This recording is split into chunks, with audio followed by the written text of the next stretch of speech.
La mule ne se faisait pas prier pour avancer sur la petite route de cailloux au milieu des collines. Elle semblait bien connaître le chemin et se pressait comme s'il lui tardait d'arriver à destination. Les deux jeunes moines marchaient à côté d'elle d'un pas vif, bien aise que l'animal fût là pour se charger de leur bagage. Au sud, les Pyrénées se dessinaient majestueusement, les sommets se découpaient dans le ciel bleu, au-dessus d'un petit halo de brume. Elle paraissait si proche des deux voyageurs, mais il aurait fallu en réalité plusieurs jours de marche pour en toucher les contreforts. Frère Arnaud, lui aussi, avait hâte de rallier le village de Lancan. Cette mission, confiée par le père Gosselme, accueillie avec étonnement dans un premier temps, suscitait maintenant en lui un sentiment de fierté. Nul doute que le vieux moine lui accordait finalement sa confiance, et il aurait à statuer sur le sort des deux femmes selon les conclusions que lui-même, bien que novice, tirerait de ses interrogatoires. Jeune moine, sorti depuis peu de son monastère, ce serait la première fois qu'on lui confiait une telle responsabilité. Il y a quelques mois encore, il passait en oraison, en études et en lecture de longues journées rythmées par les offices célébrés dans l'église dans laquelle on se rendait en procession dès les premières heures de la matinée, au cœur de la nuit encore, avant le lever du soleil. L'odeur de l'encens, les chants, les prières, la pénombre partout dans sa cellule, les couloirs, les chapelles, le scriptorium, où il passait l'essentiel de son temps, les petits halos lumineux des chandelles, puis les repas sans parole, dans le réfectoire pendant lequel un moine psalmodiait d'une voix monocorde les textes sacrés de l'Ancien Testament. L'ombre régnait partout, même en plein cœur de l'été, quand les rayons du soleil ne traversaient que faiblement les petites lucarnes creusées dans les épais murs de pierre. Cette vie, il l'avait choisie. Il voulait consacrer son existence à l'étude et à la prière, à rendre grâce au Seigneur de façon ininterrompue. Comme l'apôtre l'avait dit, il faut prier sans cesse de toute son âme. Il avait fait son choix, celui d'être une prière vivante, une prière ininterrompue, de ne faire qu'un avec elle. Ses parents, des commerçants drapiers aisés de Dijon, avaient perçu en lui très tôt de bonnes dispositions pour les études. Voilà qui paraissait de bon augure pour l'affaire familiale. Un commerçant instruit la ferait fleurir et la développerait. Pourquoi ne pas envisager des comptoirs ailleurs que dans la capitale des ducs de Bourgogne? Son frère aîné, Benoît, travaillait déjà avec son père malgré son jeune âge. Peu doué pour l'étude, il avait appris le minimum que devait posséder un commerçant, savoir lire, écrire et bien sûr compter. Mais il resterait toujours un collaborateur juste capable de prendre en charge les tâches courantes, de gérer les employés, les marchandises. Il ne saurait pas faire de cette petite boutique une entreprise renommée et connue au-delà de la cité ducale. Tel se dessinait le rêve du père qui voyait en son cadet le dépositaire de ses ambitions. Il n'ignorait pas que le commerce du drap se décidait loin d'ici, aussi bien dans les lointains pays du Nord, à Anvers, et même à Londres pour la laine, que plus au sud, à Gênes et à Venise.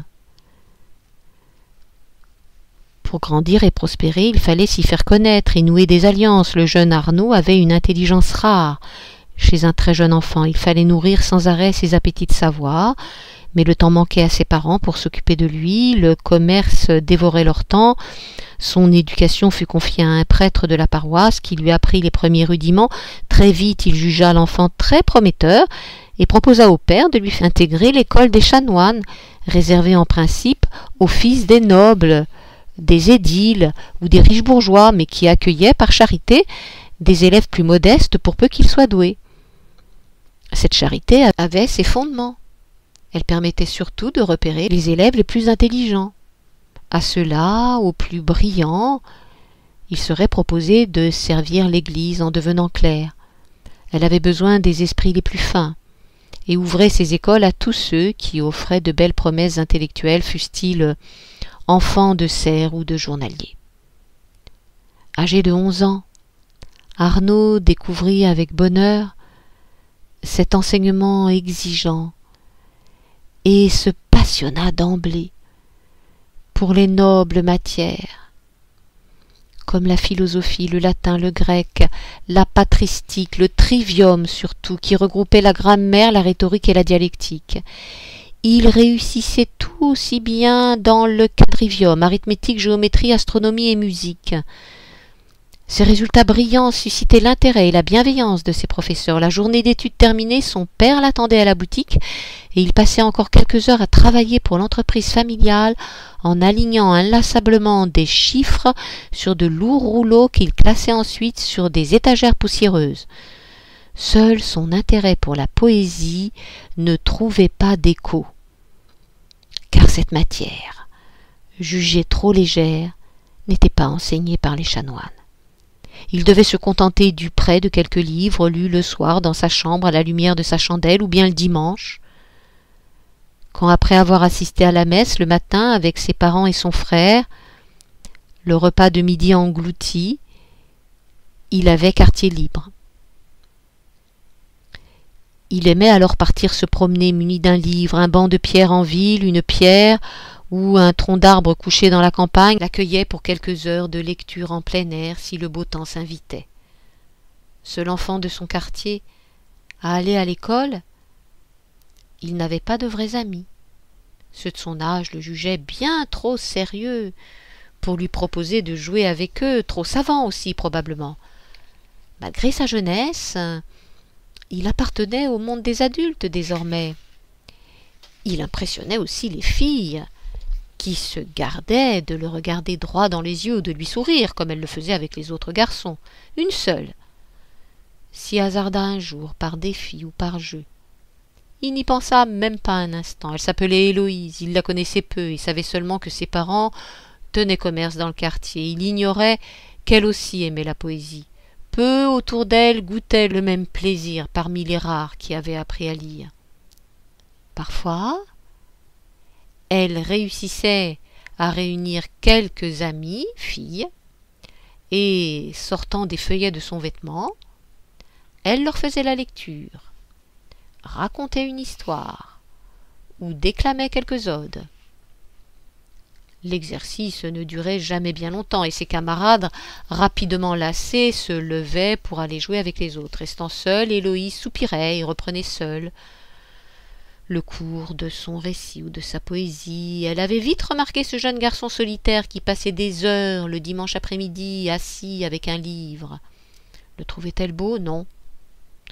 Sans pour autant paraître disgracieux, mais ses yeux exprimaient une telle ferveur que celle-ci rendait son visage fascinant ou simplement attirant, ou bien peut-être que ce qu'elle aimait le plus en lui avait plus à voir avec son appétit pour les livres qu'avec son apparence physique. Lui, plongé dans ses pensées, ne l'avait pas remarqué. Accompagnée d'une amie, pour respecter la bienséance, elle l'aborda donc un jour, alors qu'il se dirigeait vers un banc près de l'abbaye Saint-Bénigne, un volumineux codex sous le bras. Ce lourd ouvrage paraissait incongru pour un garçon de cet âge. Héloïse l'apostropha dans ce sens. Qui pourrait me présenter ce jeune érudit qui préfère courber le dos sous le poids d'un livre plutôt que d'aller jouer avec ses camarades, à moins qu'il ne soit seulement le coursier de l'un de nos moines de Saint-Bénigne. Arnaud sursauta. Jamais une fille qu'il connaissait si peu, ne lui avait adressé la parole aussi délibérément. Il ne sut que répondre, et bredouilla quelques mots incompréhensibles. Héloïse se moqua de lui, et s'adressant à sa compagne d'une voix assez forte pour être entendue du garçon, elle dit en riant: « Ce gros livre traite-t-il de l'art de l'éloquence? Notre ami pourrait donc en faire bon usage. Arnaud essaya de se défendre encore, mais ne put que bafouiller lamentablement.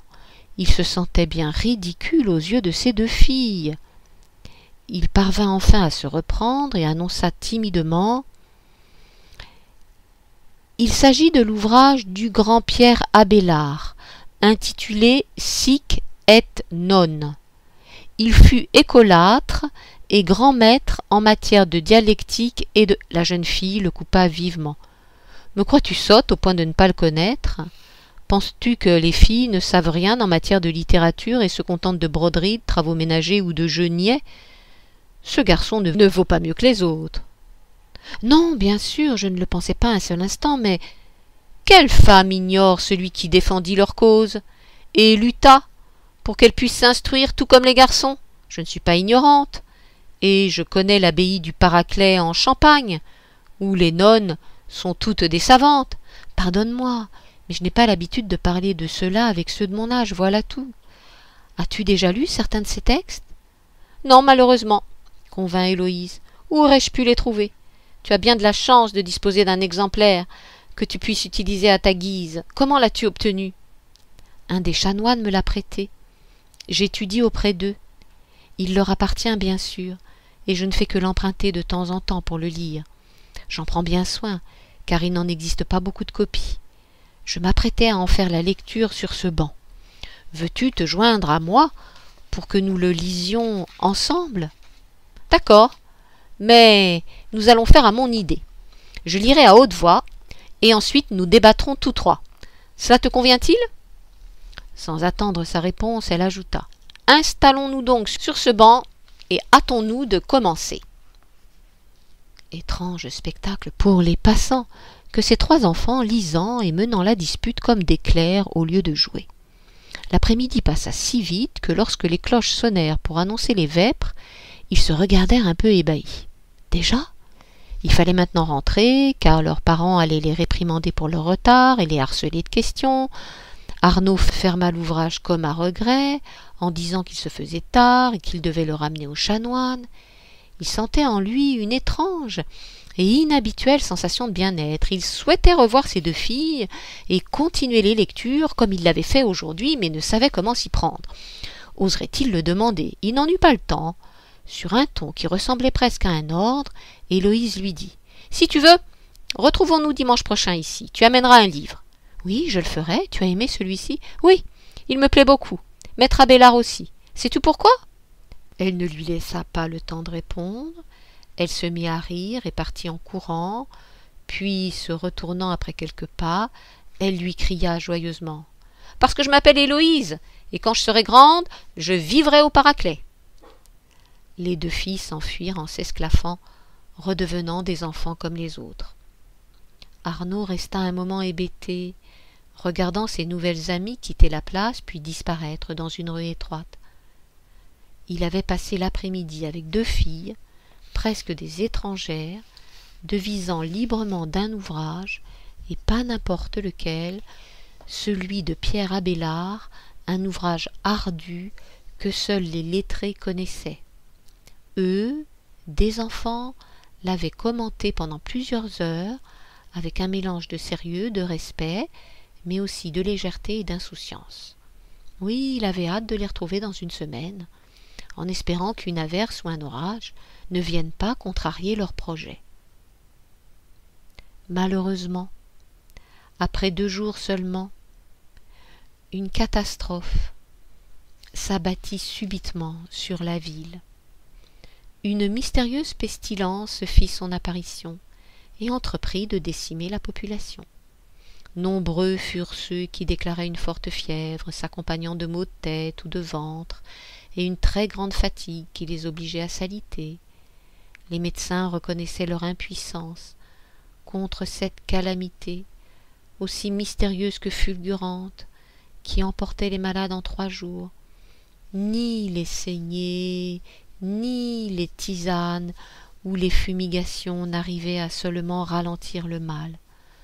Tous ceux qui pouvaient fuir pour trouver asile en dehors des murs s'exilèrent.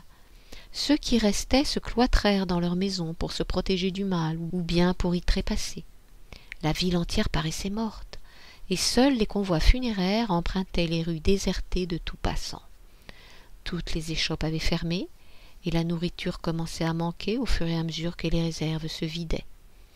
La nuit appartenait désormais aux ombres des pilleurs, visitant les maisons des morts pour tenter de trouver de quoi manger, disputant aux rats un maigre butin. Le frère d'Arnaud fut lui aussi atteint par le mal fulgurant, et il trépassa en 2 jours. Comme pour tous les autres malades, le médecin ne put rien faire dépasser par la virulence de ce mal étrange. Quelques jours plus tard, ce fut au tour de ses parents de rendre l'âme. Les enterrements avaient lieu à la va-vite, des fosses communes avaient été ouvertes dans le cimetière. Personne ne prenait le risque d'y assister, point de cortège derrière les cercueils, aux planches brutes sommairement clouées.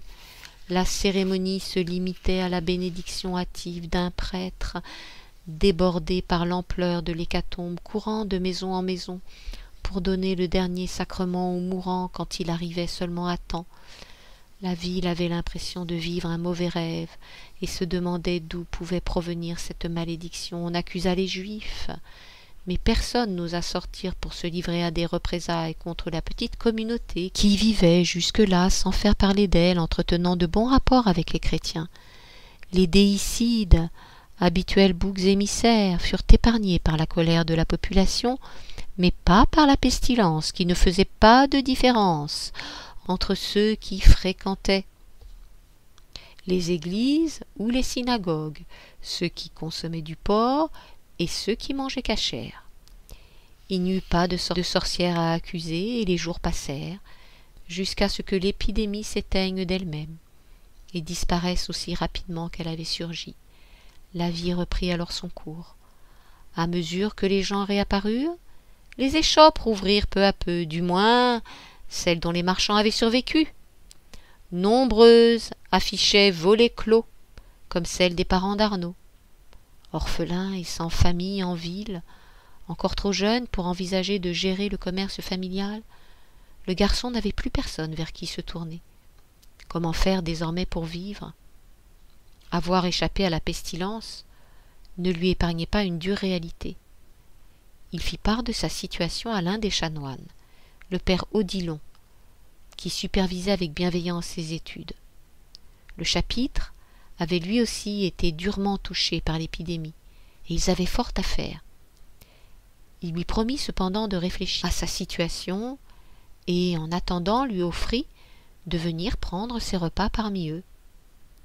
Une semaine après, Arnaud fut convoqué au chapitre et fut reçu par le père Odilon et 2 autres chanoines plus âgés.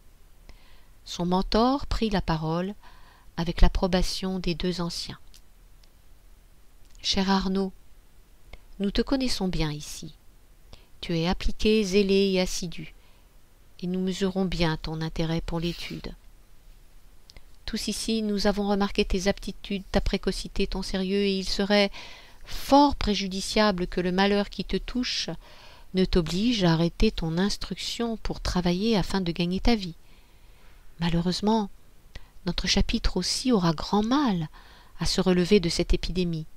Nombre de nos frères sont nés au ciel, et notre tâche devient trop grande pour ceux qui restent. Aussi, nous ne pourrons plus continuer à accueillir des élèves comme nous le faisions. Notre école va donc devoir fermer pendant plusieurs mois. Cette décision qui s'impose à nous torture notre cœur, mais la situation ne nous laisse pas d'autre choix. Il faut accepter les épreuves, et celle-ci nous apparaît bien cruelle, quand bien même nous ne comprenons pas encore son sens. Un jour peut-être nous le pourrons, ou bien jamais. Nous devons rester humbles en toutes circonstances, et faire confiance à notre Seigneur. Lui seul sait. Le jeune garçon, au bord des larmes, se tassait sur son siège, désespéré par ce qu'il entendait. Sans ses parents, sans ses études, que lui restait-il? Il se voyait déjà errant sur les chemins, mendiant sa nourriture, et cela l'effrayait. Arnaud, Nous avons discuté de ton cas ensemble et voulons te proposer une solution.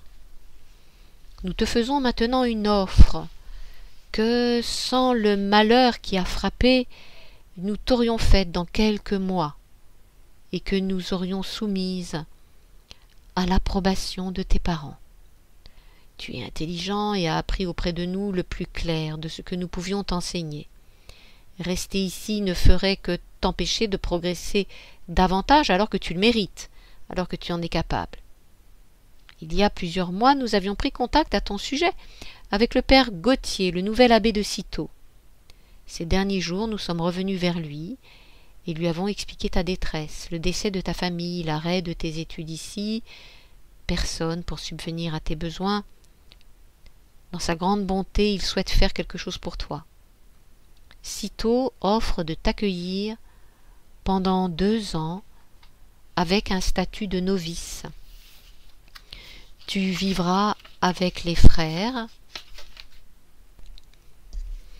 et y recevras comme eux l'enseignement de ces plus grands savants. En contrepartie, pour respecter la règle, comme tous les autres convers, tu effectueras ta part de labeur pour la communauté. Tu feras vœu d'obéissance et vivras donc comme un moine, partageant à parts égales tes journées et tes nuits entre prière, étude et travail. Au bout de cette période de 2 années, il t'appartiendra de rester parmi les frères ou de quitter l'abbaye pour retourner à la vie séculière. Ce choix sera le tien et n'appartiendra qu'à toi. Personne ne te guidera dans un sens ou dans l'autre et tu n'auras pas à te justifier. Voilà. Sache que cette proposition qui t'est faite par l'abbé Gauthier tient compte de ta situation, des ambitions que nous avons pour toi, du malheur qui nous frappe tous. Prends le temps d'y réfléchir, mais ne tarde pas trop, et surtout n'en parle à personne, et reviens nous voir quand tu auras pris ta décision. Va maintenant. Arnaud se leva en silence, quitta la salle, et retrouva l'animation de la rue. Tout ce bruit, cette agitation lui parurent insupportables. Il lui fallait du calme pour réfléchir à ce que le père Odilon venait de lui dire. Il se dirigea vers le banc, près des jardins de l'abbaye Saint-Bénigne. Pour la première fois, il repensa à Héloïse. Avait-elle survécu à la pestilence? Avait-elle gagné la campagne pour y respirer un air pur, exempt des miasmes de la maladie?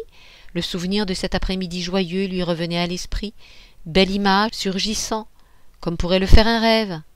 Est-ce que cela avait réellement existé? Pourtant le rire des 2 filles résonnait bien clairement dans ses oreilles. Avait-il pu les inventer?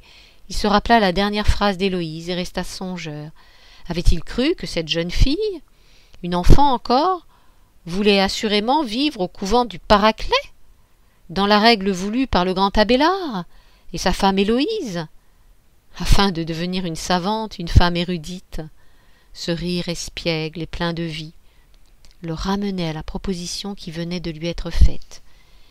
Il songea que ce dont elle rêvait venait de lui être offert à lui, alors même que son existence menaçait de sombrer dans le drame. Lui, qui croyait appartenir au monde des adultes, se retrouvait vulnérable comme l'enfant qu'il avait oublié. Mais les enfants ne peuvent-ils pas se permettre tous les rêves, comme la joyeuse Héloïse dans un éclat de rire? Il sentit naître en lui, montant du plus profond de ses entrailles, un sentiment indicible, fait de joie et de sérénité, comme si une digue sourde avait rompu et libéré une jouvence inconnue. Ainsi se forgea sa décision, sûre que ce nouveau chemin le mènerait toujours vers l'harmonie de son être, certain qu'il ne renonçait pas à une partie de lui-même pour trouver la sécurité et l'assurance de continuer ses études. Cette voie de discipline et d'obéissance, d'humilité, le guiderait vers ce sentiment d'absolu et de vérité qu'il venait de percevoir de façon puissante et fugace. Il savait qu'il aurait toujours à ses côtés cette petite flamme qui illuminerait sa route, ce rire espiègle et ingénu, pour lui rappeler l'enfant qu'il ne devrait jamais oublier. Le lendemain matin, il se présenta au chapitre et demanda à être reçu par le père Odilon. Celui-ci écouta avec satisfaction l'engagement du jeune homme à poursuivre ses études à Cîteaux, en promettant de respecter la règle pendant les 2 prochaines années. Il prépara ensuite son maigre bagage et prit la route de la vénérable abbaye, sans se retourner sur la ville de sa jeunesse, emportant d'un pas décidé toute son enfance avec lui, contenue dans le souvenir d'un rire. Pendant ces 2 années, Arnaud découvrit avec bonheur la vie monastique. La bibliothèque lui offrait des trésors de la littérature chrétienne, mais aussi des ouvrages des philosophes grecs. Il s'émerveilla des écrits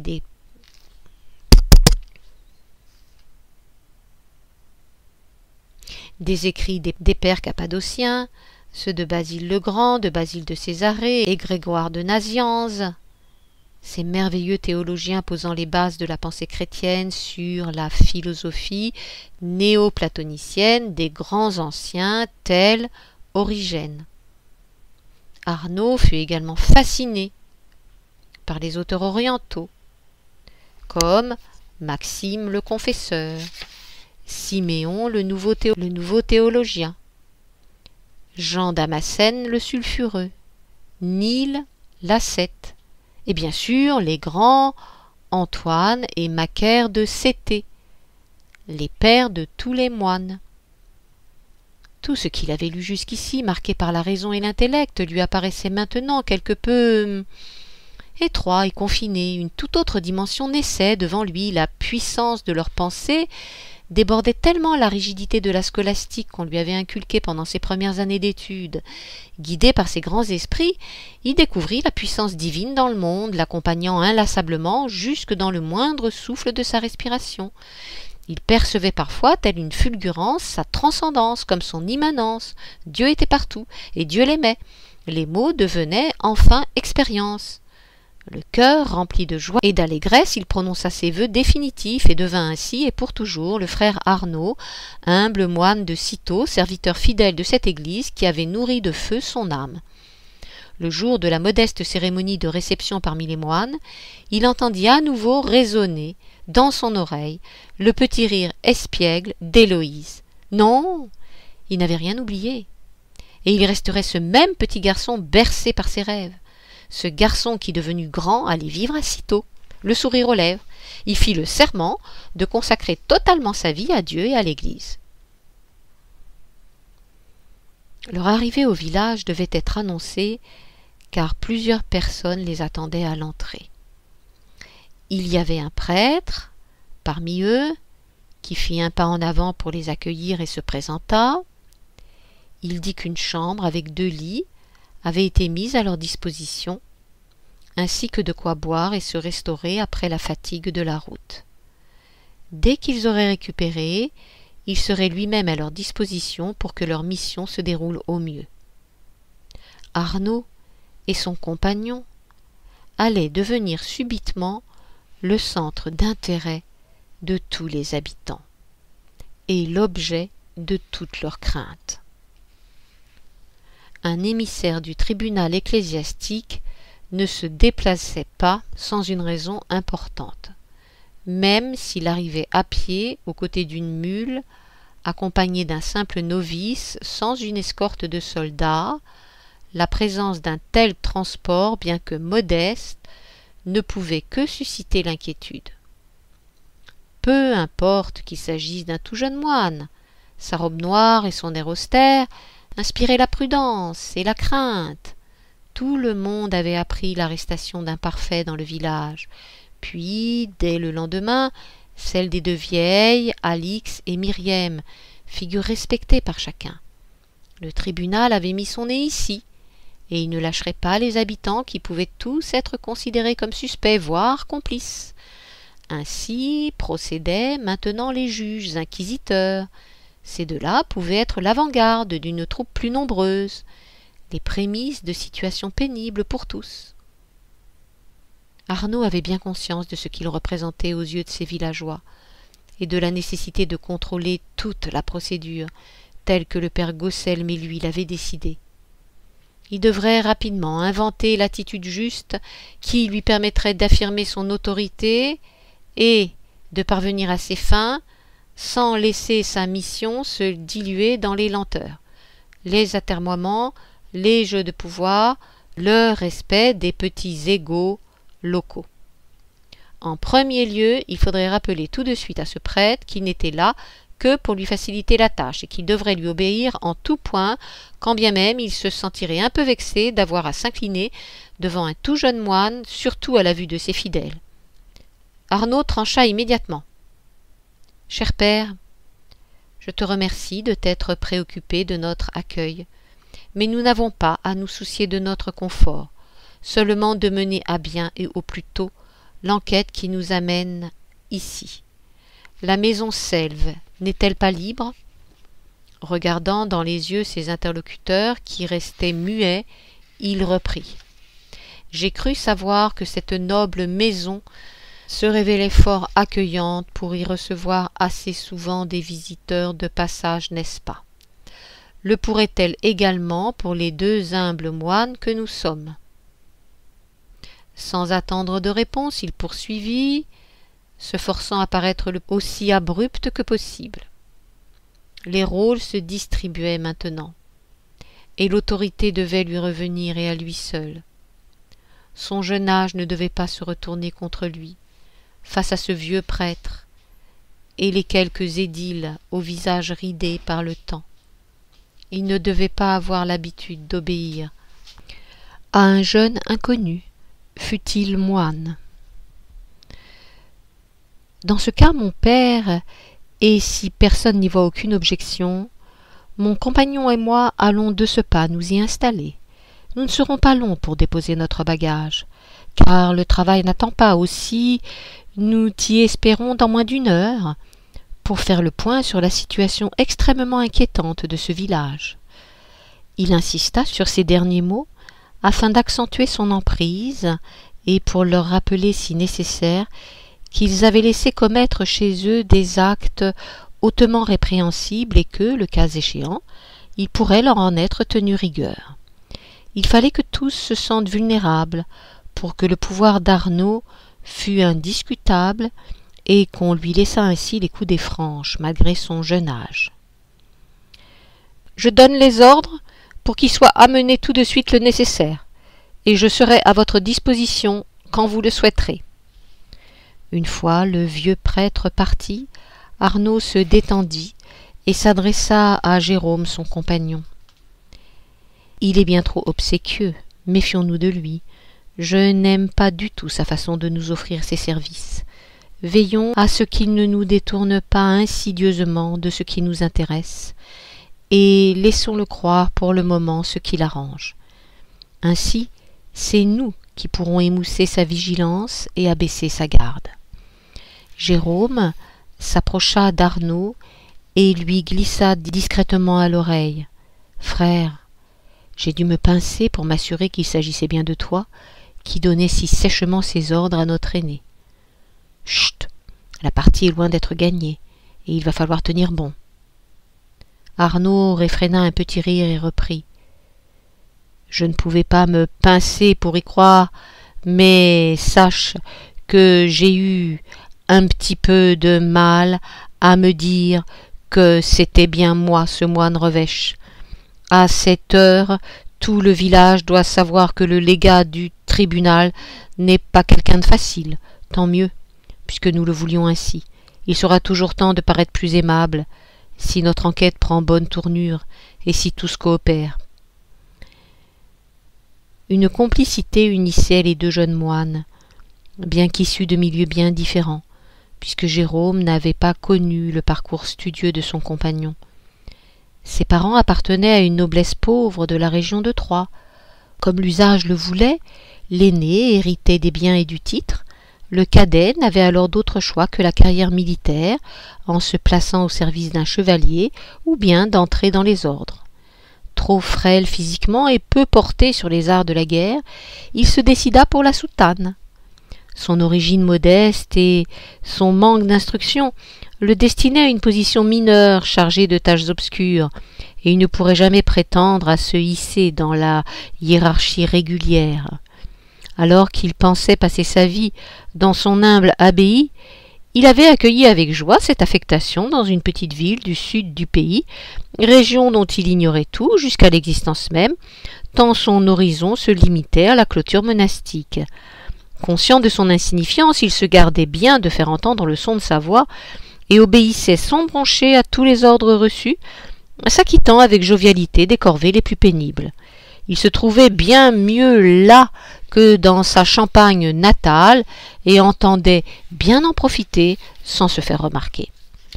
Quand le père Jérémie lui avait ordonné d'accompagner le frère Arnaud, il avait acquiescé silencieusement en courbant la tête, dissimulant sa surprise sous un masque de soumission, mais se réjouissant grandement de se voir offrir une petite aventure de par les chemins, l'occasion de vivre au grand air et d'oublier la règle quotidienne pour quelques jours. Et pour ajouter davantage d'enchantement à cette petite parenthèse, son compère se révélait de fort agréable compagnie et ils parlaient librement comme des amis. Le jeune moine formé à Cîteaux aurait pu se sentir un peu gonflé d'orgueil de s'être vu confier cette importante et délicate mission. Après tout, ils avaient le même âge, et à lui incombait de mener à bien cette enquête alors qu'on ne pouvait présager en rien de l'accueil qui les attendait. Que se passerait-il en cas d'hostilité de la population? On rapportait des cas d'insoumission, voire même de rébellion, et des moines avaient été assassinés il y a peu dans la région. Les hérétiques avaient beau se présenter comme respectueux de l'Évangile et prêcher la non-violence, certains n'hésitaient pas à faire couler le sang. Mais ici, on disait le pays calme, et Jérôme éloignait toute crainte de trouble de son esprit pour mieux profiter de cette mission. Et puis, il était constitué ainsi. Il faisait partie des gens heureux qui voient le bonheur partout. Tous deux arrivèrent à la maison des deux vieilles femmes. Il n'y avait pas eu besoin de s'y faire guider, car on ne pouvait la manquer. Sise bien en face de l'église, elle représentait bien la noble condition de ces anciens propriétaires, seigneurs du lieu. Arnaud fit la réflexion à Jérôme. « Tu vois, nous devrons rester vigilants et ne pas accorder aisément notre confiance à quiconque. Un parfait entrait et sortait de cette demeure à sa guise, y a soupé et dormi, et personne ne l'aurait remarqué, pas même le prêtre qui officie pourtant à quelques mètres de là. Nous vérifierons s'il a véritablement la vue trop basse, ajouta-t-il en plaisantant. Les deux moines pénétrèrent sans difficulté dans la maison. La massive porte d'entrée en bois restait ouverte à tous les vents. Le rez-de-chaussée, constitué d'une grande pièce lumineuse avec les cuisines attenantes, offrait un grand désordre, avec la longue table, les tabourets, escabeaux, un coffre et une armoire renversée, comme si une tornade avait visité les lieux. Quelques éléments de vaisselle gisaient au sol. Dans un des coins, deux paillasses sommaires sur des chalits branlants avaient échappé à la tourmente. Manifestement, l'arrestation des deux vieilles femmes n'avait pas dû se dérouler dans le calme. Peut-être que les soldats cherchaient quelque chose, et ils avaient retourné le mobilier pour le trouver, à moins que des visiteurs opportunistes n'aient profité de l'absence des propriétaires pour se livrer au pillage. Un large escalier de pierre aux marches douces desservait le premier étage avec ses 4 petites chambres, modestement meublées. Des lits propres, une chaise et une table portant une cuvette. Ici, tout avait été laissé en ordre. Voilà donc nos cellules, et ces lits confortables conviendront bien à notre repos, dit Arnaud. Choisissons la nôtre, et déposons nos affaires, puis hâtons-nous de remettre de l'ordre en bas pour accueillir notre visiteur. Il semble que les deux dames préféraient dormir au rez-de-chaussée, peut-être pour s'épargner de gravir tous les soirs cet escalier, à moins que, par discrétion, l'étage ne soit dévolu aux invités de passage. Nous aurons peut-être la réponse demain en faisant davantage connaissance avec nos hôtes. Frère Arnaud, je voudrais te poser une question, mais je n'ose pas le faire. Me le permettrais-tu? Cher Jérôme, ne sommes-nous pas deux frères et du même âge? Parlons librement comme des amis. Oublions un peu la règle. Que veux-tu savoir? Justement, nous avons le même âge, et il t'a été confié une mission importante. Malgré ta jeunesse, voilà une lourde tâche. Ne pèse-t-elle pas trop sur tes épaules? Je n'imaginerais pas pouvoir moi-même en supporter le poids, être juge et pouvoir décider du sort de certaines personnes, comme ces deux vieilles et nobles dames, me paraît une responsabilité tellement écrasante. Non, il ne m'appartient pas de juger autrui, seulement de mener une enquête ici pour connaître un peu mieux les deux accusées. Il faut vérifier si elles disent la vérité et si les soupçons d'hérésie sont fondés ou non. Je suis bien trop jeune et incompétent pour statuer sur leur sort.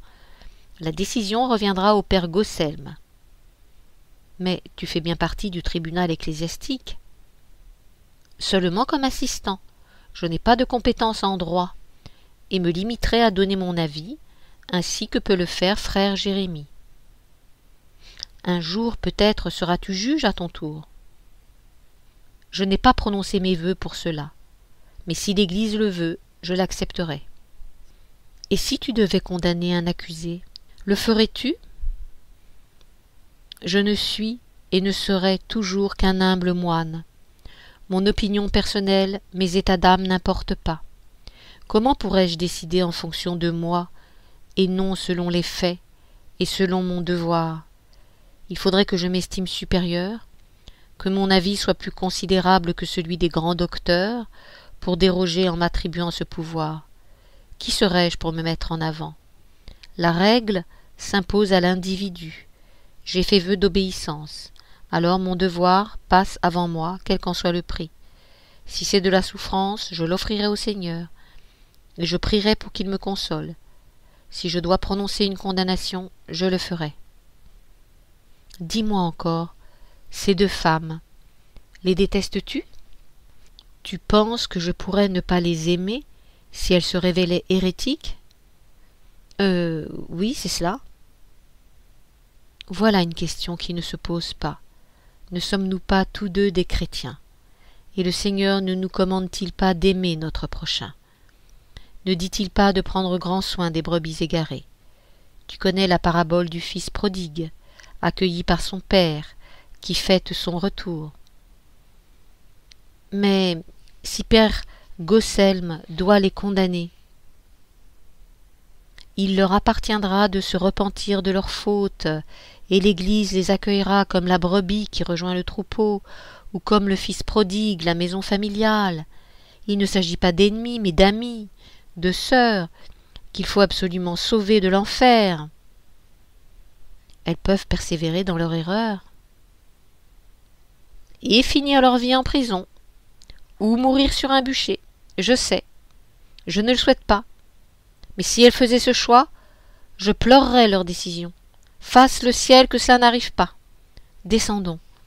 Nous avons une mission à mener à bien, et accomplissons simplement ce que nous avons à faire. La pièce du bas fut rangée en un clin d'œil. Les tables et les escabeaux redressés, les deux garçons sortirent dans la cour où un puits de pierre alimentait la maison en eau claire. Dans la petite grange attenante, ils découvrirent plusieurs bancs bien alignés sur des nattes de jonc, de quoi recevoir une demi-douzaine d'élèves, se dit Arnaud. Dans la petite grange attenante, ils découvrirent plusieurs bancs bien alignés sur des nattes de jonc, de quoi recevoir une demi-douzaine d'élèves, se dit Arnaud. Derrière la grange, un petit pré clos, à l'herbe rase, accueillait 2 chèvres et une brebis. Un poulailler renfermait quelques poules. Retenant la leçon de Gosselm, Arnaud expliqua à Jérôme. « Voici qui plaide pour les 2 vieilles dames. Elles ont ici de quoi se nourrir en bonnes chrétiennes et n'ont pas renoncé aux œufs ni au lait. Probablement font-elles aussi des fromages et à l'occasion elles tuent une poule qui ne pond plus et se régale de sa chair. Je le noterai dans mon rapport, cela parlera pour elles. Es-tu rassuré? Oui, j'espère pour elles. À vrai dire, je ne les connais pas, mais j'imagine ma grand-mère à leur place, voilà tout. Je ne l'ai pas connue, mais je me dis qu'elle pourrait leur ressembler. Il faut bien se garder de ces sentiments. Nous savons qu'elles reçoivent des enfants pour les instruire. Tu as vu les bancs dans la grange. Nous devons connaître ce qu'elles enseignent à leurs élèves. Voilà ce qui nous intéresse. J'entends du bruit dans la maison. Le prêtre a dû arriver et va s'inquiéter de notre absence. Le père Guy tournait en rond dans la pièce, un volumineux dossier sous le bras. Il s'impatientait déjà alors qu'il ne devait pas être là depuis plus de quelques minutes. L'homme souffrait d'une nature tourmentée, à moins que l'enquête ne l'inquiète.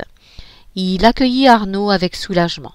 « Ah, frère Arnaud, je me demandais si tu avais bien trouvé la maison. Vous voilà donc. » « Père Guy, asseyons-nous pour parler calmement.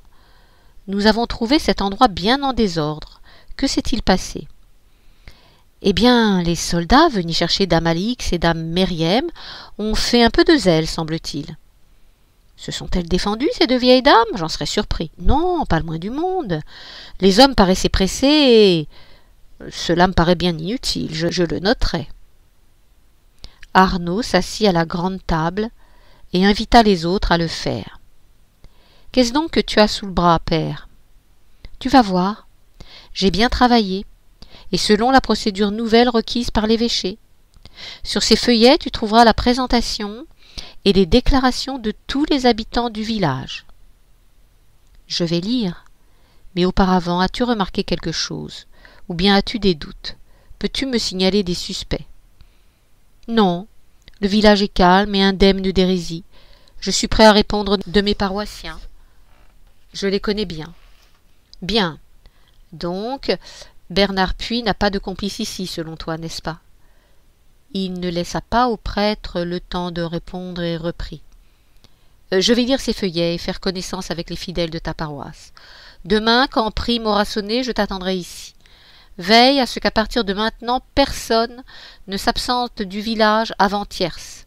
Tu feras venir ici ceux que je souhaite rencontrer, et les autres pourront aller librement à leur guise. Je te donnerai la liste demain matin. Tu peux nous laisser maintenant. Je te souhaite une bonne nuit. Après votre voyage, vous devez avoir faim et soif. Je vais vous faire apporter par ma servante de quoi souper ce soir. Ce ne sera pas nécessaire. Le puits dans la cour nous offrira son eau fraîche et nous nous contenterons du pain que nous avons amené. Merci. Le père Guy semblait décontenancé. Il salua les deux moines et sortit en silence. La porte refermée, entendant les pas du prêtre s'éloigner dans la rue, Arnaud dit à Jérôme. « Il doit me trouver bien froid et distant, mais il le faut, je te l'ai expliqué. Et puis, je ne sais pas pourquoi, il ne m'inspire pas confiance. Je ne veux pas qu'il profite de ma jeunesse pour me mettre des bâtons dans les roues. Il paraît être le seul dans ce village à ignorer les visites répétées d'un parfait qui venait tout à son aise dormir à la porte de son église. Il ne nous aidera pas, mais qu'au moins il ne nous gêne pas. Tant pis pour lui s'il passe une mauvaise nuit. Voilà comment nous procéderons demain. 9. Père Guy, je loue ta ponctualité. Prime sommée et dite, te voici à point nommé comme convenu, dit Arnaud alors que le prêtre venait d'entrer après avoir cogné contre la lourde porte. J'ai lu tes feuillets hier soir, et ils m'ont été bien utiles. Merci donc pour ton travail. Il tendit une feuille à Guy.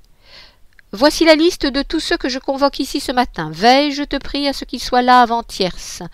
Tu les installeras dans la grange attenante, tous sauf une personne.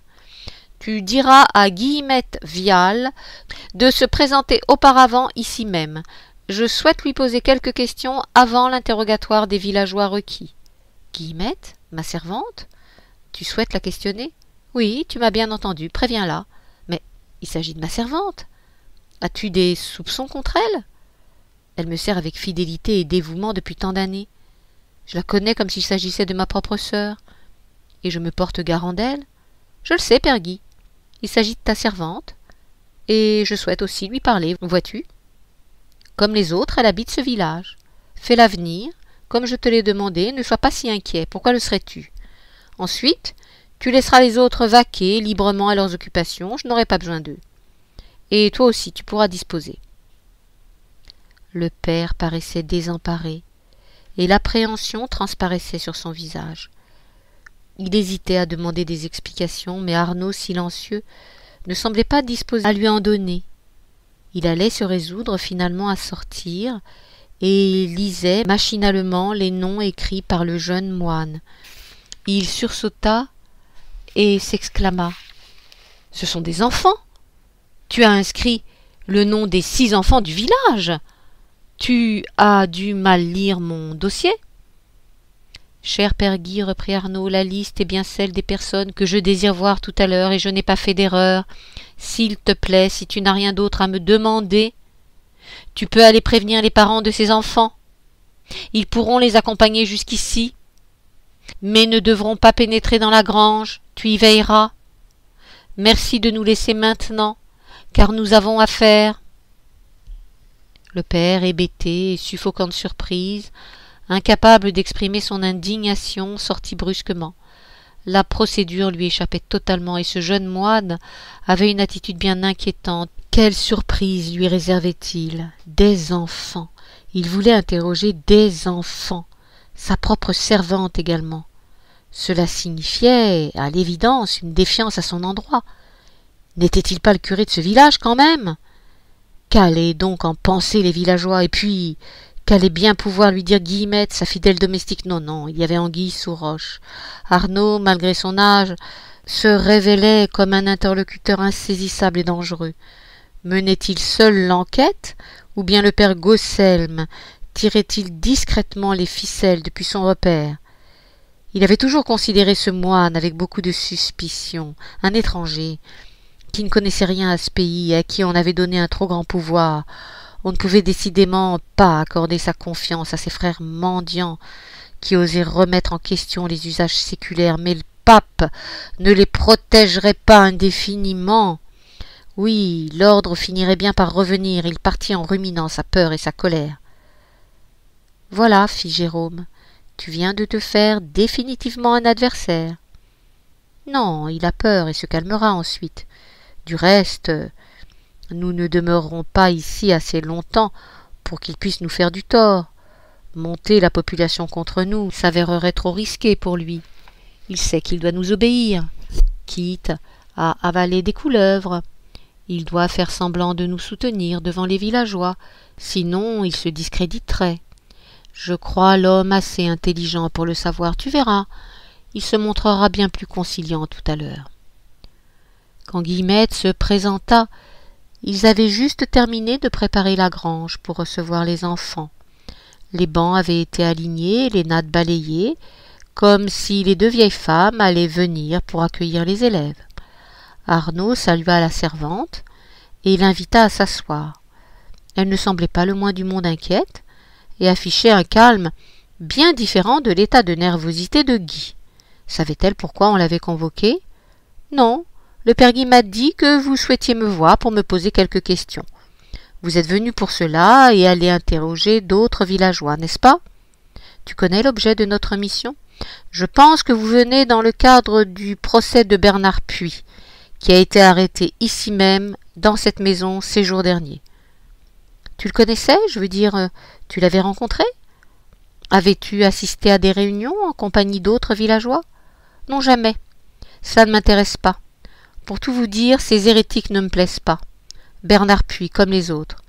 Mais tu sais qu'il venait de temps en temps et logeait dans cette maison. Bien sûr que je le savais. Qui pouvait l'ignorer ici au village? Pas même les sourds et les aveugles. Le père Guy semble penser le contraire. Guillemette se tut un moment, hésitant à parler davantage. Puis elle se décida. « Oh, et puis, j'ai déjà dit ce que j'en pensais, oui. » Le père Guy, lui aussi, savait bien que Puy venait de temps en temps ici, et même si je ne suis qu'une servante, si je ne dois pas aller contre un prêtre, je pense qu'il aurait dû le dénoncer, et il ne l'a pas fait. Pourquoi, à ton avis? Ça, il faudra le lui demander. Je crois qu'il n'a pas osé se mettre à dos ceux d'ici qui aimaient bien aller écouter ce parfait. Peut-être qu'il faisait semblant de ne rien voir, car il avait besoin de ses paroissiens. Pourquoi? Bah, pour lui verser sa dîme, pardi. Il ne vous laisse fâcher avec personne, au risque de ne plus s'y retrouver, je parle de l'argent. Il ne voulait pas non plus que l'évêché vienne mettre son nez ici, et souhaitait préserver sa tranquillité. Tu lui en as parlé? Tu lui as dit qu'il devait le dénoncer? Oui, une fois. Pas deux, car je savais bien qu'il n'oserait pas le faire. Je lui ai dit que quelqu'un devrait bien s'en charger. Alors je l'ai fait. Toi, tu as dénoncé Bernard Puy? Je croyais que vous le saviez. Mais oui, vous le savez bien, enfin. Je suis allé voir le père Gosselm un jour, il n'y a pas si longtemps, et je lui ai raconté ce que j'avais à lui dire. Je n'aime pas qu'on laisse aller et venir ces gens-là pour répandre la misère et le désordre. Voilà. Toi, jeune moine, ne fais pas semblant de tomber du ciel pour essayer de me faire parler. Arnaud eut du mal à masquer sa surprise. Pourquoi ne le savait-il pas? Il se rappela subitement l'existence d'un témoin important que Gosselm n'avait pas souhaité convoquer. Il lui en avait fait la remarque, mais le vieux moine n'avait pas répondu clairement. Voilà donc ce mystérieux témoin dont il fallait protéger l'identité. Effectivement, mettre la lumière sur elle revenait à fragiliser grandement le père Guy, et Gosselm n'avait pas voulu s'y résoudre. De ce fait, l'interrogatoire de Guillemette allait tourner court. Elle avait dénoncé l'hérétique, et Arnaud l'ignorait.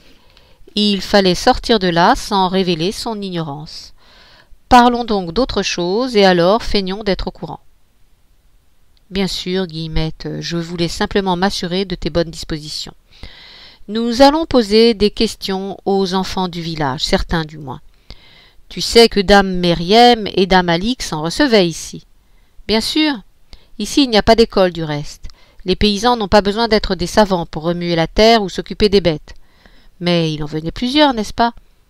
Oui, je parlais des paysans. Les autres, les notables, enfin ce qu'il en reste ici, ils aiment bien que leurs enfants soient instruits. Mais ils n'avaient pas d'argent pour payer. Père Guy le faisait un peu, mais il fallait débourser quelques pièces pour ça. Pas les deux dames. Sais-tu ce qu'elles enseignaient aux petits?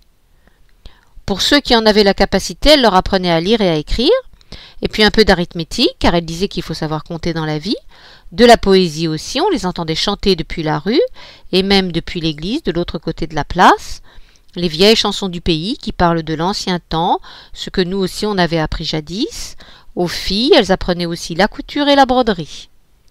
Et sais-tu si Bernard Puy ou d'autres venaient dans la grange pour parler aux petits? Non, lui ne s'adressait qu'aux adultes, ça j'en suis sûre. S'il l'avait fait, je ne l'aurais pas toléré, et j'aurais pris un bâton pour le déguerpir. Tu peux me croire. Eh bien merci, Guillemette, tu peux te retirer. Voilà tout ce que vous vouliez savoir? Oui, ça nous suffit. Le reste concerne le père Gosselm, n'est-ce pas? Dit Arnaud, en esquissant un sourire complice. Si vous le permettez, puisque vous êtes ici, et que votre présence fait grand bruit au village, le père Gosselm m'a promis de ne pas révéler que j'avais dénoncé Bernard Puy. Vous comprenez? Sois tranquille, tu n'auras pas d'ennui. Nous respecterons la parole qui t'a été donnée. Personne ici ne le saura, et surtout pas le père Guy. Es-tu rassuré? Oui, oui, voilà ce dont nous avions convenu. Si vous avez encore besoin de moi, je suis à votre disposition. Rentre chez toi, et nous t'appellerons si nous avons d'autres questions. Va. Guillemette ne put s'empêcher de glisser juste avant de sortir. Quand même! Interroger des enfants, voilà qui va faire parler. Elle referma sèchement la porte derrière elle. Arnaud n'avait toujours pas digéré ce que la servante venait de lui révéler. Avait-elle perçu son ignorance? Et dans ce cas, que resterait-il de sa crédibilité? Pour que le père Guy reste en dehors et n'ait pas vent de l'événement, car il saurait assurément en jouer contre lui, il faudrait absolument qu'elle reste muette. Il maugréait contre Gosselm qu'il avait envoyé ici, sans lui révéler cet élément aussi important. Jouait-il un double jeu, lui aussi, après tout? Avait-il seulement peur d'avoir à interroger le père Guy et l'obliger à révéler qu'il connaissait les allées et venues de Bernard Puy?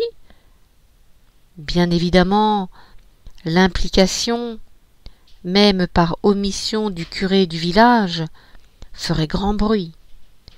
Et l'affaire irait immanquablement jusqu'à Carcassonne. Apparemment cela le gênait, mais pourquoi?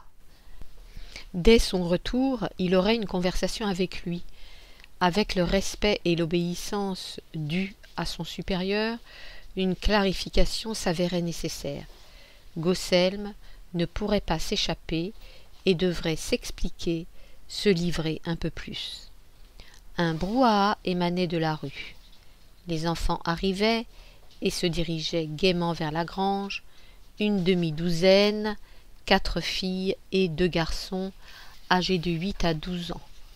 Insensibles à l'appréhension de leurs parents, insouciants et joyeux, ils manifestaient leur jubilation de se retrouver à nouveau pour jouer ensemble, se raconter des blagues ou se vanter de quelque exploit.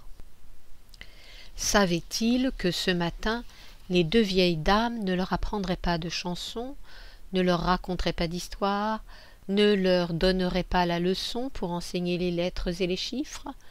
Les parents leur avaient-ils expliqué ce qui se tramait en ce jour et inquiétait tous les adultes? Arrivés dans la cour, invités à entrer dans la grange, ils coururent s'asseoir sur les bancs, sur les nattes de jonc. Bavardant à haute voix, ils ne se turent que quand ils virent les 2 jeunes gens, vêtus d'une austère robe noire, entrer et refermer la porte. Voilà une situation inhabituelle, car ils n'avaient jamais vu ces 2 moines au village. Néanmoins, leurs visages souriants inspiraient la confiance et seule la curiosité les empêchait de continuer leur parlotte. Oui, ils avaient l'air bien gentils, ces 2 inconnus. Et puis ici, dans la grange, les enfants avaient l'habitude de venir et se sentaient rassurés. Les 2 dames allaient peut-être surgir d'un moment à l'autre. L'un des 2 s'est assis près de la porte et il a l'air d'attendre on ne sait quoi. Et l'autre va nous dire quelque chose. Les enfants, je m'appelle Arnaud et voici Jérôme. Nous sommes des moines. Vous ne me connaissez pas car je ne suis jamais venu dans votre village auparavant. Normalement, à votre place, ce sont Dame Alix et Dame Myriam qui vous donnent la leçon. Peut-être que vos parents vous l'ont dit, elles ont dû quitter le village et reviendront plus tard, on ne sait pas quand exactement. Comme l'été arrive, l'école se termine pour que vous puissiez aider votre famille pour les travaux dans les champs ou à la maison. Vous vous demandez probablement pourquoi je suis là à leur place, n'est-ce pas? Les enfants n'osaient pas répondre directement et échanger entre leurs idées. Arnaud les laissa parler puis leur demanda le silence. J'ai entendu certains d'entre vous dire que nous étions là pour remplacer vos 2 professeurs. Non, nous ne les remplaçons pas et nous repartirons dès demain. Après, il n'y aura plus de cours jusqu'à la fin de l'été, comme je vous l'ai dit. Je sais que vous avez appris beaucoup de choses avec elles, et j'aimerais savoir si vous vous souvenez bien de tout. Je vais donc vous poser des questions, et puis ceux qui savent me répondront. Vous êtes d'accord? Oui, répondirent les enfants, satisfaits de montrer avec fierté leur savoir à des inconnus. Arnaud commença par leur demander de faire des additions de tête puis des soustractions. Les plus vifs exultaient quand il donnait la réponse juste en premier. La confiance régnait maintenant entre les petits et le jeune homme. On passa à l'écriture des lettres et des chiffres et tous faisaient de leur mieux. Le moine s'évertuait à les encourager et les félicitait abondamment. Je vois que vous avez bien travaillé cette année, que vous savez beaucoup de choses, vous connaissez bien les lettres et les chiffres. Je vous félicite et je crois que vos parents peuvent être fiers de vous. Maintenant, et pour se reposer un peu, chacun va me chanter une chanson apprise ici. Puis, après, vous devrez me raconter une histoire. Vous êtes d'accord? Oui. Les enfants trépignaient de plaisir et s'impatientaient. Bien, fit Arnaud. Je vais choisir qui va commencer. Il fit mine de réfléchir, puis désigna une petite fille. À toi de commencer, tu es la première. Tu vas nous chanter une chanson. Tu t'appelles Babette, n'est-ce pas? Connais-tu une chanson qui parle des anges? Tu sais ce que c'est que les anges? Oh oui, dit-elle en battant des mains, les yeux pétillants de joie. J'en connais une qui parle des anges, des gentils et d'autres des méchants. Très bien, bravo. Maintenant on se tait tous et on laisse chanter Babette. Pendant ce temps, moi je m'assieds ici et je vais écrire. tout ce que vous allez dire pour bien me rappeler de vos chansons et de vos histoires. Des fois, je vous poserai des questions et je noterai aussi sur ce papier ce que vous répondrez. Allez Babette, nous t'écoutons. Chut les autres. 10. Un ange puni ne pouvait pas entrer au ciel et se morfondait à la porte depuis 2000 ans. Un jour, touché par son sort funeste, ainsi que par son air désespéré, le gardien le laissa entrer ne pensant pas à mal. Au début, l'intrus ne se fit pas remarquer et se comportait comme tous les autres anges. Puis, petit à petit, il commença à tenir à certains des discours en secret. On les voyait discuter par petits groupes et quand quelqu'un s'approchait, il se taisait ou bien feignait d'avoir une conversation légère, mais le nombre des nouveaux amis de cet ange noir grossissait rapidement. Et bientôt il apparut que les esprits célestes se divisaient en 2 clans. Jamais le ciel n'avait connu de dispute ni de clivage, et Dieu s'en inquiéta, mais, confiant dans la pureté de ses créatures, il décida de laisser faire. Sous les traits de ce fâcheux se cachait Satan. Il promettait aux habitants du ciel des merveilles qu'ils ne pourraient trouver qu'en le suivant sur la terre. De l'or, des bijoux, de magnifiques vêtements, des champs fertiles, des lacs poissonneux, des forêts giboyeuses, des serviteurs pour subvenir à leurs besoins, des trésors dont ils ignoraient même la signification, mais dont le méchant ange faisait tellement cas que leurs yeux s'allumèrent de désir. Ils s'accordèrent alors pour projeter de quitter leur céleste demeure et déclencher un fort chahut pour manifester leur empressement. Voyant cela, Dieu se mit en colère et tapa du pied. D'un coup de talon il ouvrit le ciel. Alors, les anges, tentés par le diable, s'y ruèrent et tombèrent par nuées. On dit qu'il plut des âmes plus drues que la pluie, pendant 9 jours et 9 nuits. Voyant que cet exode vidait le paradis, le Seigneur mit son pied sur le trou pour refermer le ciel. Courroucé, il décida que les plus mauvais de ces fugitifs tomberaient directement et définitivement en enfer. Les autres, ceux qui n'étaient pas des meneurs, victimes du tumulte créé autour du trou céleste dont ils s'étaient approchés davantage par curiosité que par perversion, choisiraient sur la terre ou dans le ciel, en tant qu'hommes, animaux ou oiseaux, selon la gravité de leurs fautes, et pourraient retrouver le paradis à l'issue d'une période d'exil et de repentance. Ainsi fait, Dieu, satisfait de sa justice, se rassit sur son trône. Le diable malin ne resta pas désœuvré. Il revêtit les plus belles âmes tombées au sol d'une tunique faite de terre afin qu'elles oublient leur apparence angélique et effacent leur origine de leur mémoire. Quant au plus mauvais, il en fit ses démons. Son travail accompli, il ricana sa satisfaction. De l'enfer jusqu'aux éthers, toutes les âmes de ce monde lui appartenaient désormais. Arnaud se tut quelques instants, jaugeant la réaction de Père Gaucelme qui l'écoutait. Il terminait ainsi le rapport de sa mission à l'encan. Il reposa sur la table la dernière feuille écrite de sa main, puis il reprit. « Voilà, j'avais gardé pour terminer une des histoires que les 2 dames apprenaient aux petits dans la grange. Je te la rapporte avec mes mots et pas ceux des enfants. Je les ai toutes notées au fur et à mesure qu'ils les racontaient sans malice. La plupart sont celles qu'on apprend aux petits depuis toujours dans les villages du pays et qui se transmettent de génération en génération. Mais celle-ci et d'autres encore, tu le liras, elles ne la tiennent pas de leur mère. Tu reconnais bien là le prosélytisme des hérétiques. Ils s'adressent aux enfants pour conforter la sûreté de leur présence, ici, dans le temps. Tu trouveras dans le dossier tous les éléments de mon enquête. J'ai fait au mieux. Certains, comme cette histoire, sont indubitablement à charge et vont dans le sens de l'accusation d'hérésie et de prosélytisme. Il faudra que les dames s'expliquent pour ce qui ressemble bien à la prose perfide de nos ennemis. Pour le reste, nous n'avons rien noté de suspect dans leur mode de vie. Elles ont quelques animaux, poules et chèvres, comme tout le monde dans la bourgade. Les leçons données aux petits leur valent de la nourriture de la part des parents, pain, soupe et parfois un morceau de viande.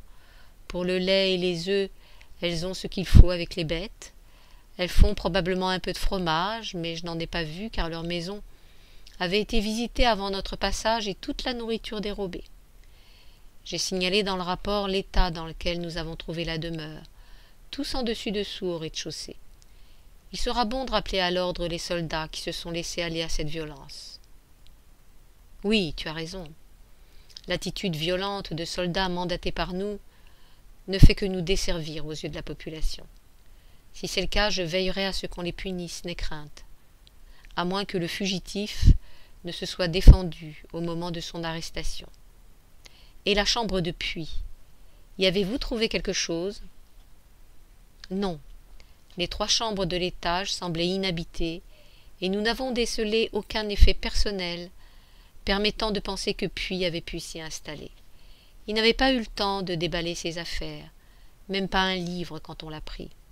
Les draps n'avaient pas été froissés par un corps qui s'y serait allongé, fatigué après un voyage. Peut-être même n'avait-il pas encore eu le temps de monter l'escalier quand les soldats ont fait irruption. Voilà une question à laquelle il voudra bien nous répondre, sans avoir à se mettre en danger. Je vais lire ton rapport. Je te remercie pour ce bon travail. Autre chose? Arnaud s'était promis de demander des explications à propos de la servante du père Guy, mais maintenant qu'il en avait l'occasion, il n'osait pas affronter de face le père Gosselm. Bien qu'ayant réussi à mener à bien sa mission malgré sa jeunesse et son inexpérience, cette fierté du devoir accompli ne lui donnait pas la légitimité pour oser braver un homme d'expérience sur un terrain sensible dont il ne connaissait pas toutes les données, certaines bien ténébreuses. Si le vieux moine lui cachait quelque chose, quel moyen de pression aurait-il pour le pousser à se dévoiler? Il se rappelait qu'à son arrivée, Gosselm l'avait accueilli froidement, car il craignait avoir affaire à un espion de Foulques, venu sur son ordre surveiller ses activités. Mais dans ce cas, qu'y avait-il entre lui et l'évêque? Pourquoi se défier de son supérieur dans la hiérarchie ecclésiastique quand on a fait le vœu d'obéissance? N'y avait-il qu'une simple susceptibilité de sa part, une jalousie de voir quelqu'un d'autre se mêler de sa charge? Ce jeu obscur ne lui disait rien qui vaille, et y intervenir ne pourrait que lui attirer des ennuis. Fallait-il attendre que la situation s'éclaircisse d'elle-même, ou bien devait-il forcer un peu les événements au don de son désir impératif de sincérité? La solution lui apparut subitement et le rassura en lui épargnant cet affrontement imminent. Après tout, puisqu'il n'avait ni l'autorité ni l'expérience pour évoluer en eau trouble, pour se mêler d'un jeu entre un moine vénérable et un évêque puissant, mieux valait laisser faire et se contenter d'observer.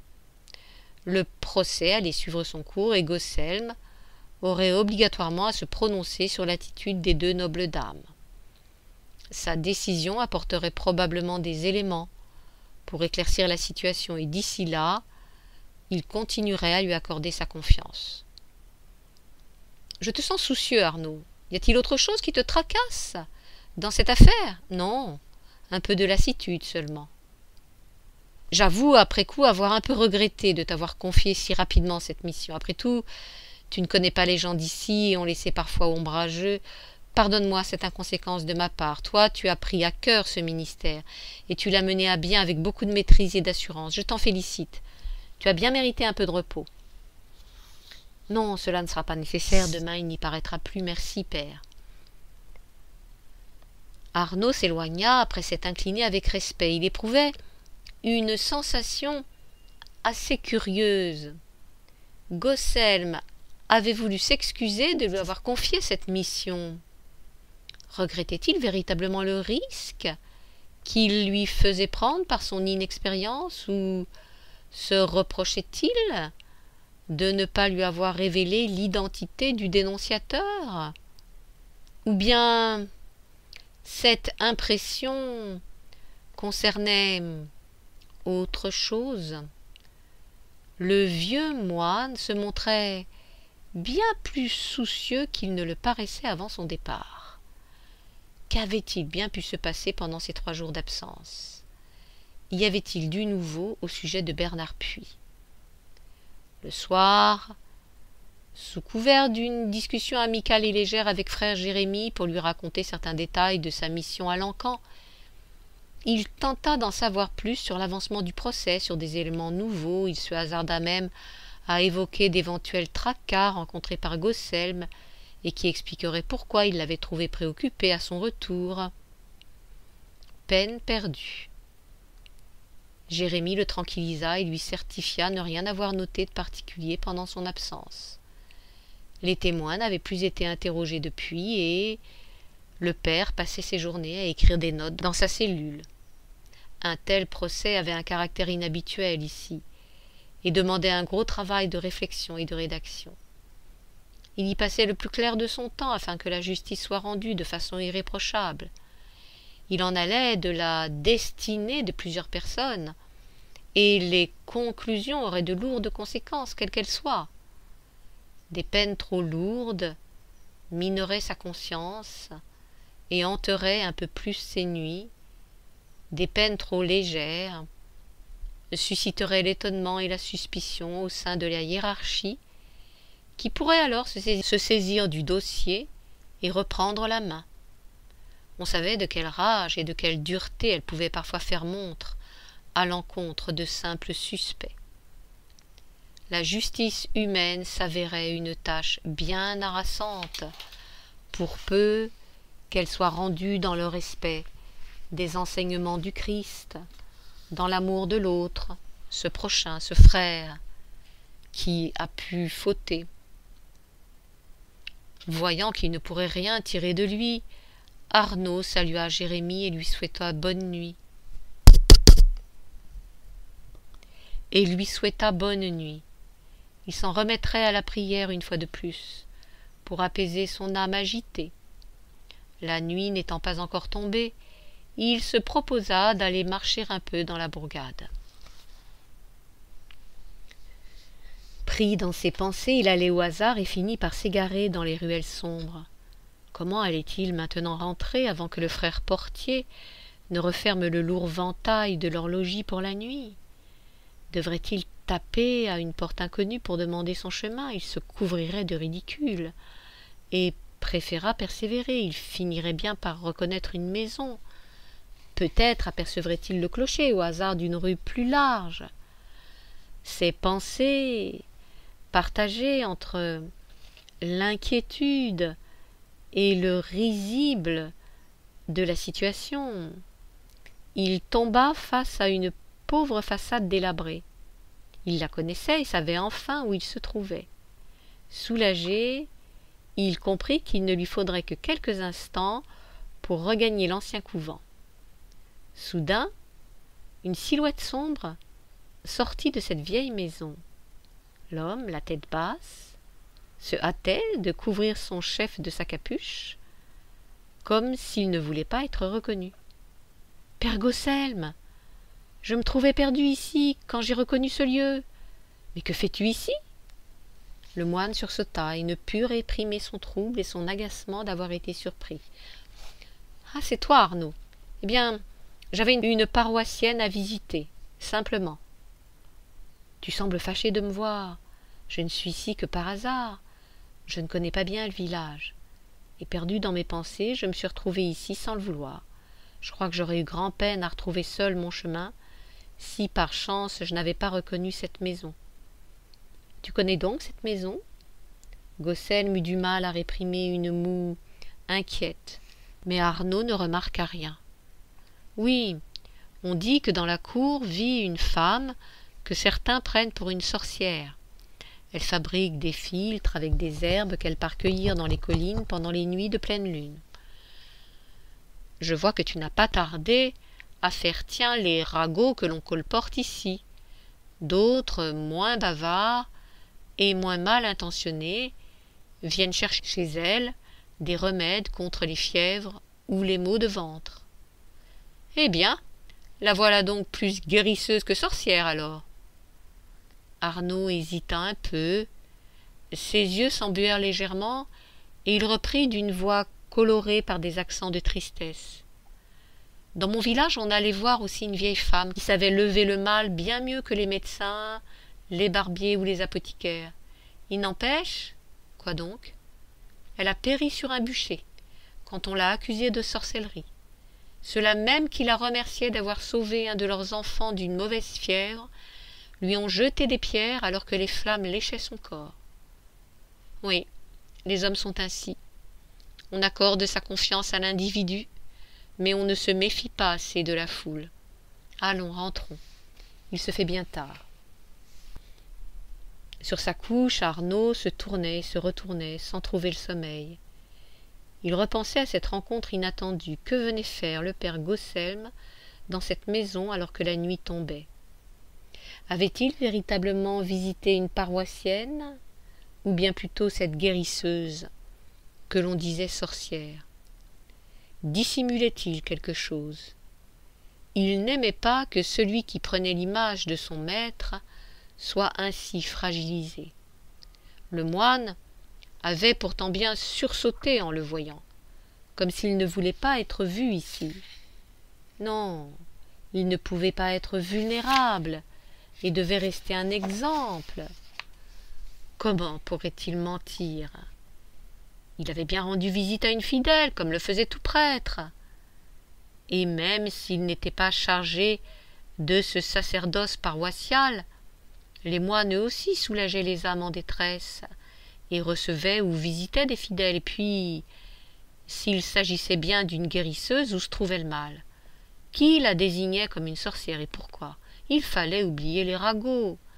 Lui-même, n'avait-il pas pleuré quand il avait vu brûler cette femme qu'il savait bonne, car elle soignait quiconque demandait son aide, sans demander de l'argent comme préalable? Comment les villageois, ses voisins, des gens qu'il connaissait, ni des brutes, ni des barbares, comment avaient-ils pu lui jeter des cailloux en même temps que leur haine et leur rage, alors qu'elle leur avait donné tout son amour? Soigner véritablement, c'est aimer. Elle avait aimé, mais avait reçu des pierres comme rétribution. Cela ne pouvait se reproduire indéfiniment, ici ou ailleurs. L'amour finirait bien par triompher de la haine, car c'était dans l'ordre des choses. Ainsi le commandait le projet divin. Non, le père Gosselm ne mentait pas, il ne pouvait pas. Réconforté, Arnaud trouva enfin le repos et s'endormit.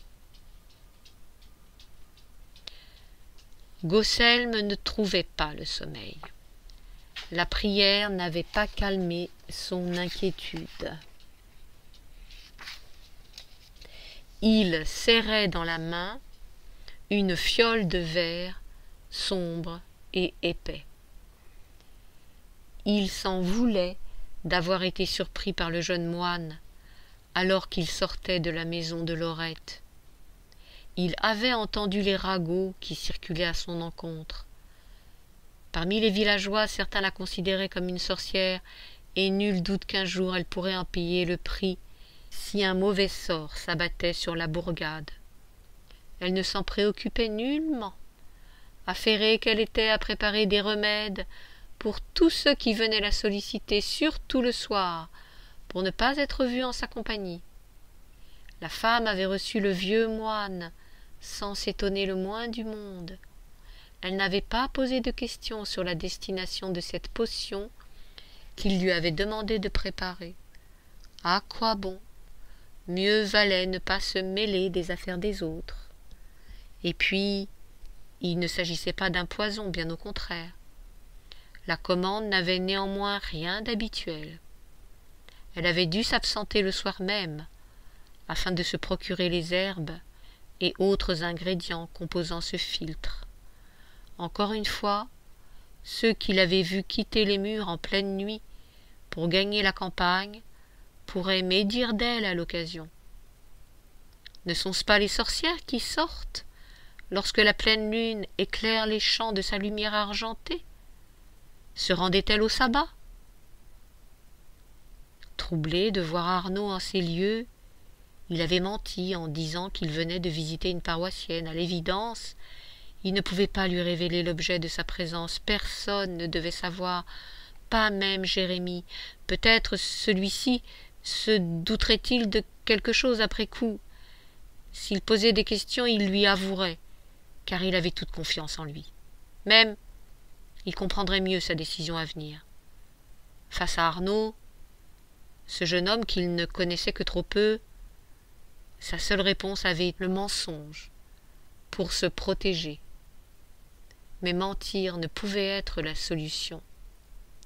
Y avoir recours révèle toujours une faiblesse, un calcul.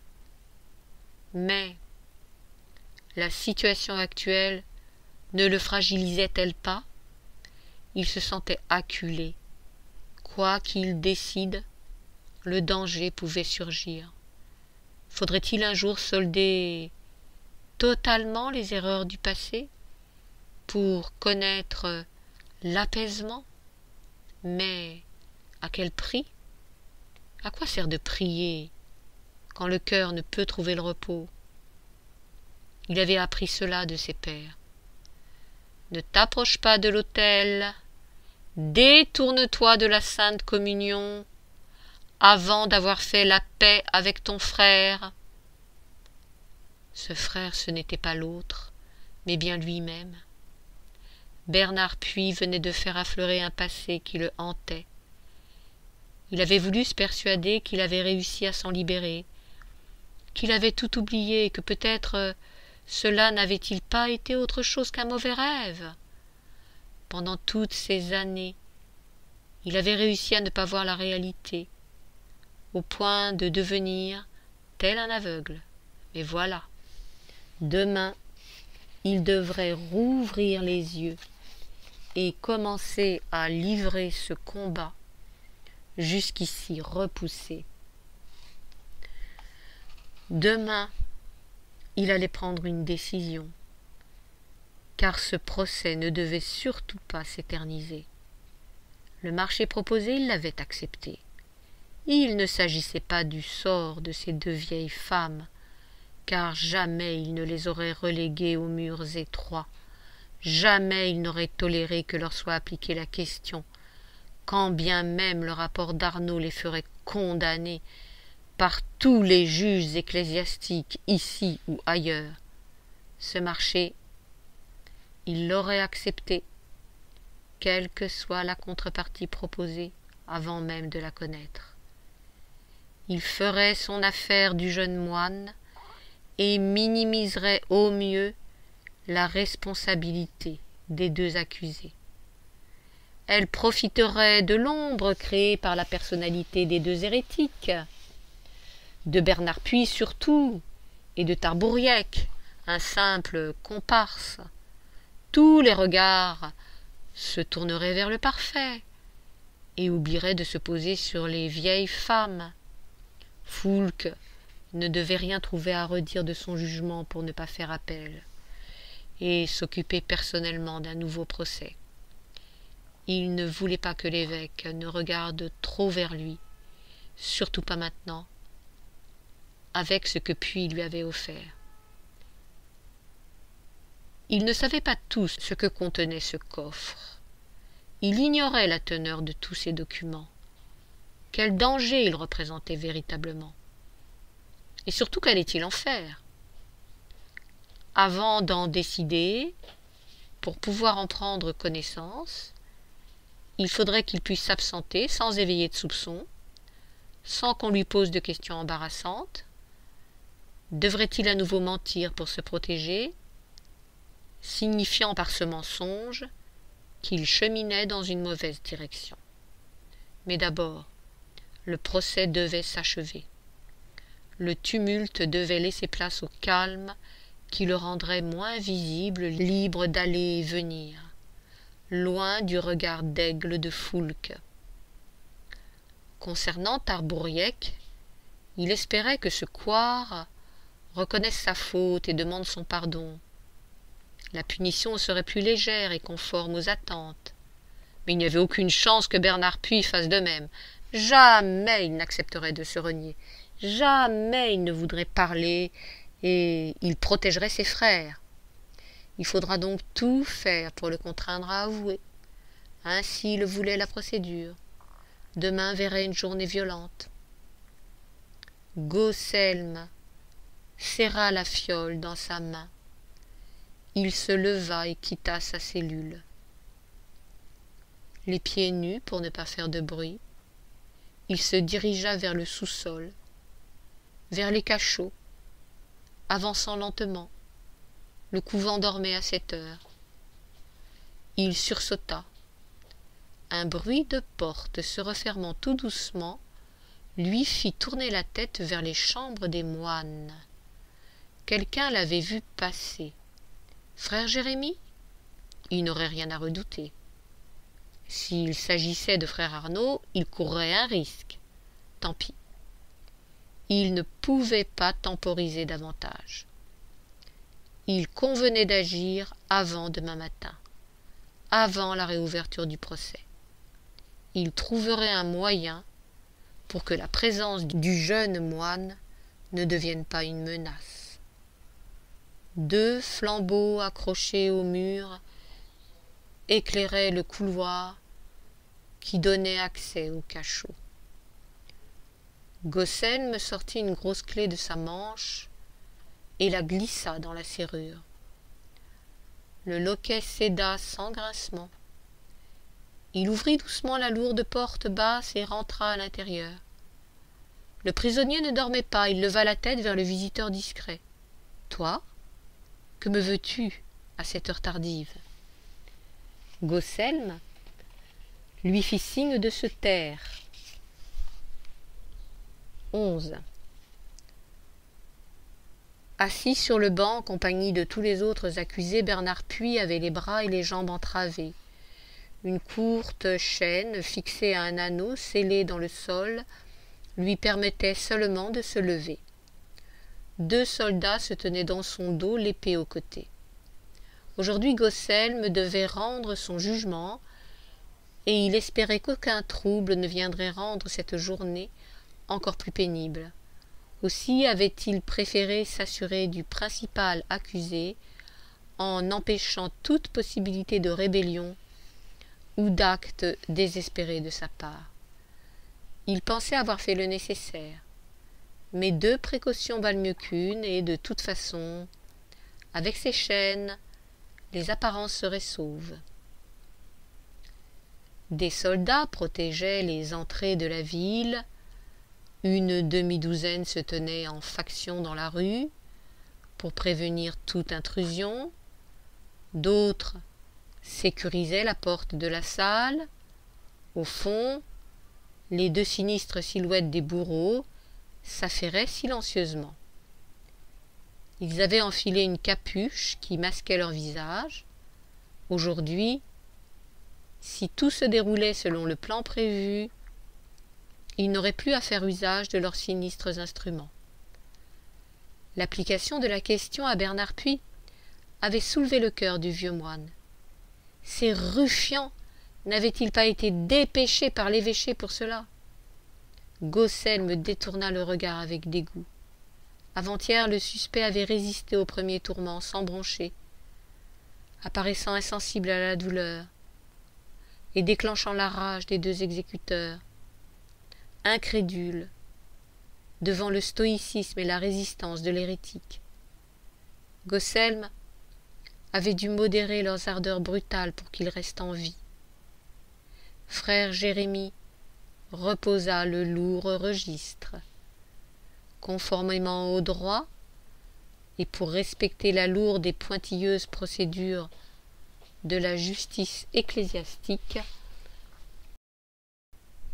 il venait de décliner l'identité de chacun des accusés et rappeler minutieusement les faits reprochés.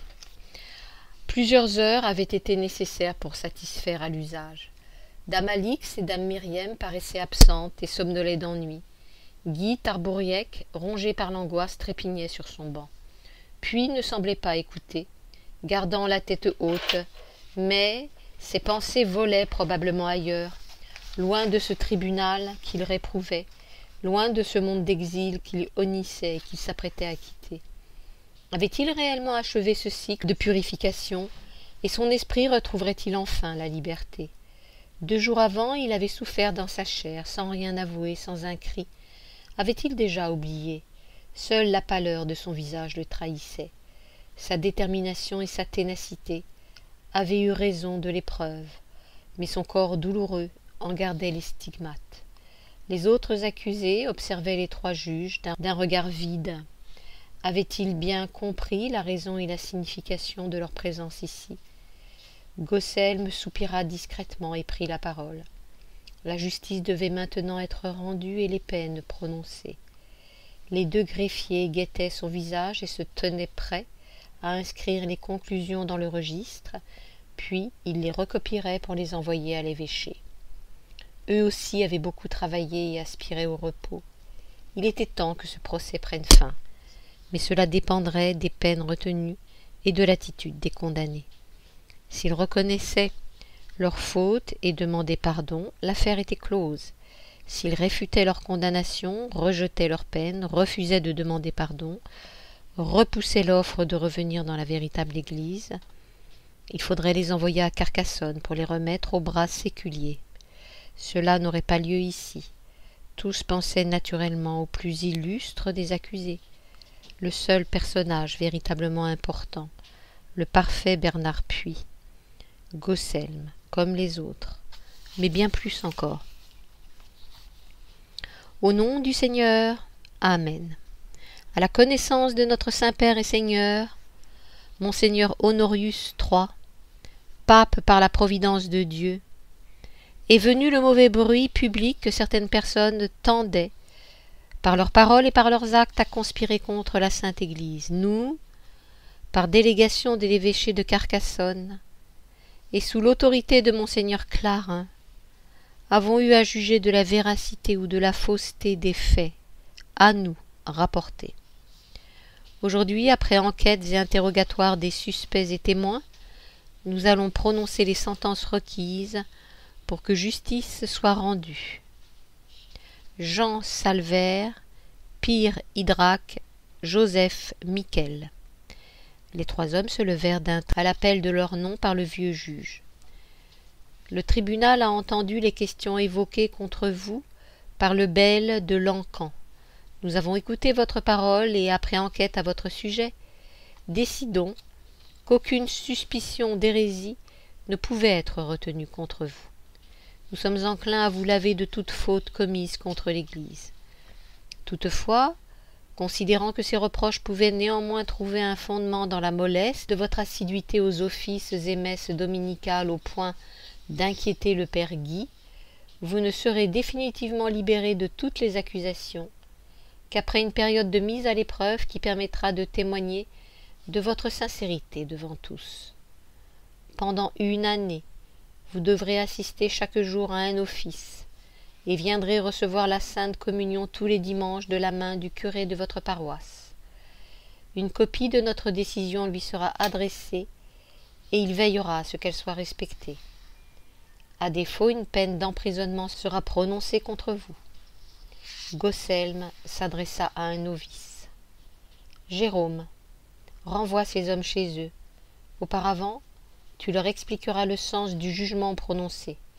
Je veux être sûr qu'ils aient bien compris. Jérôme fit sortir les 3 hommes de la salle, et ils se dirigèrent vers la chapelle du couvent. Gosselme reprit.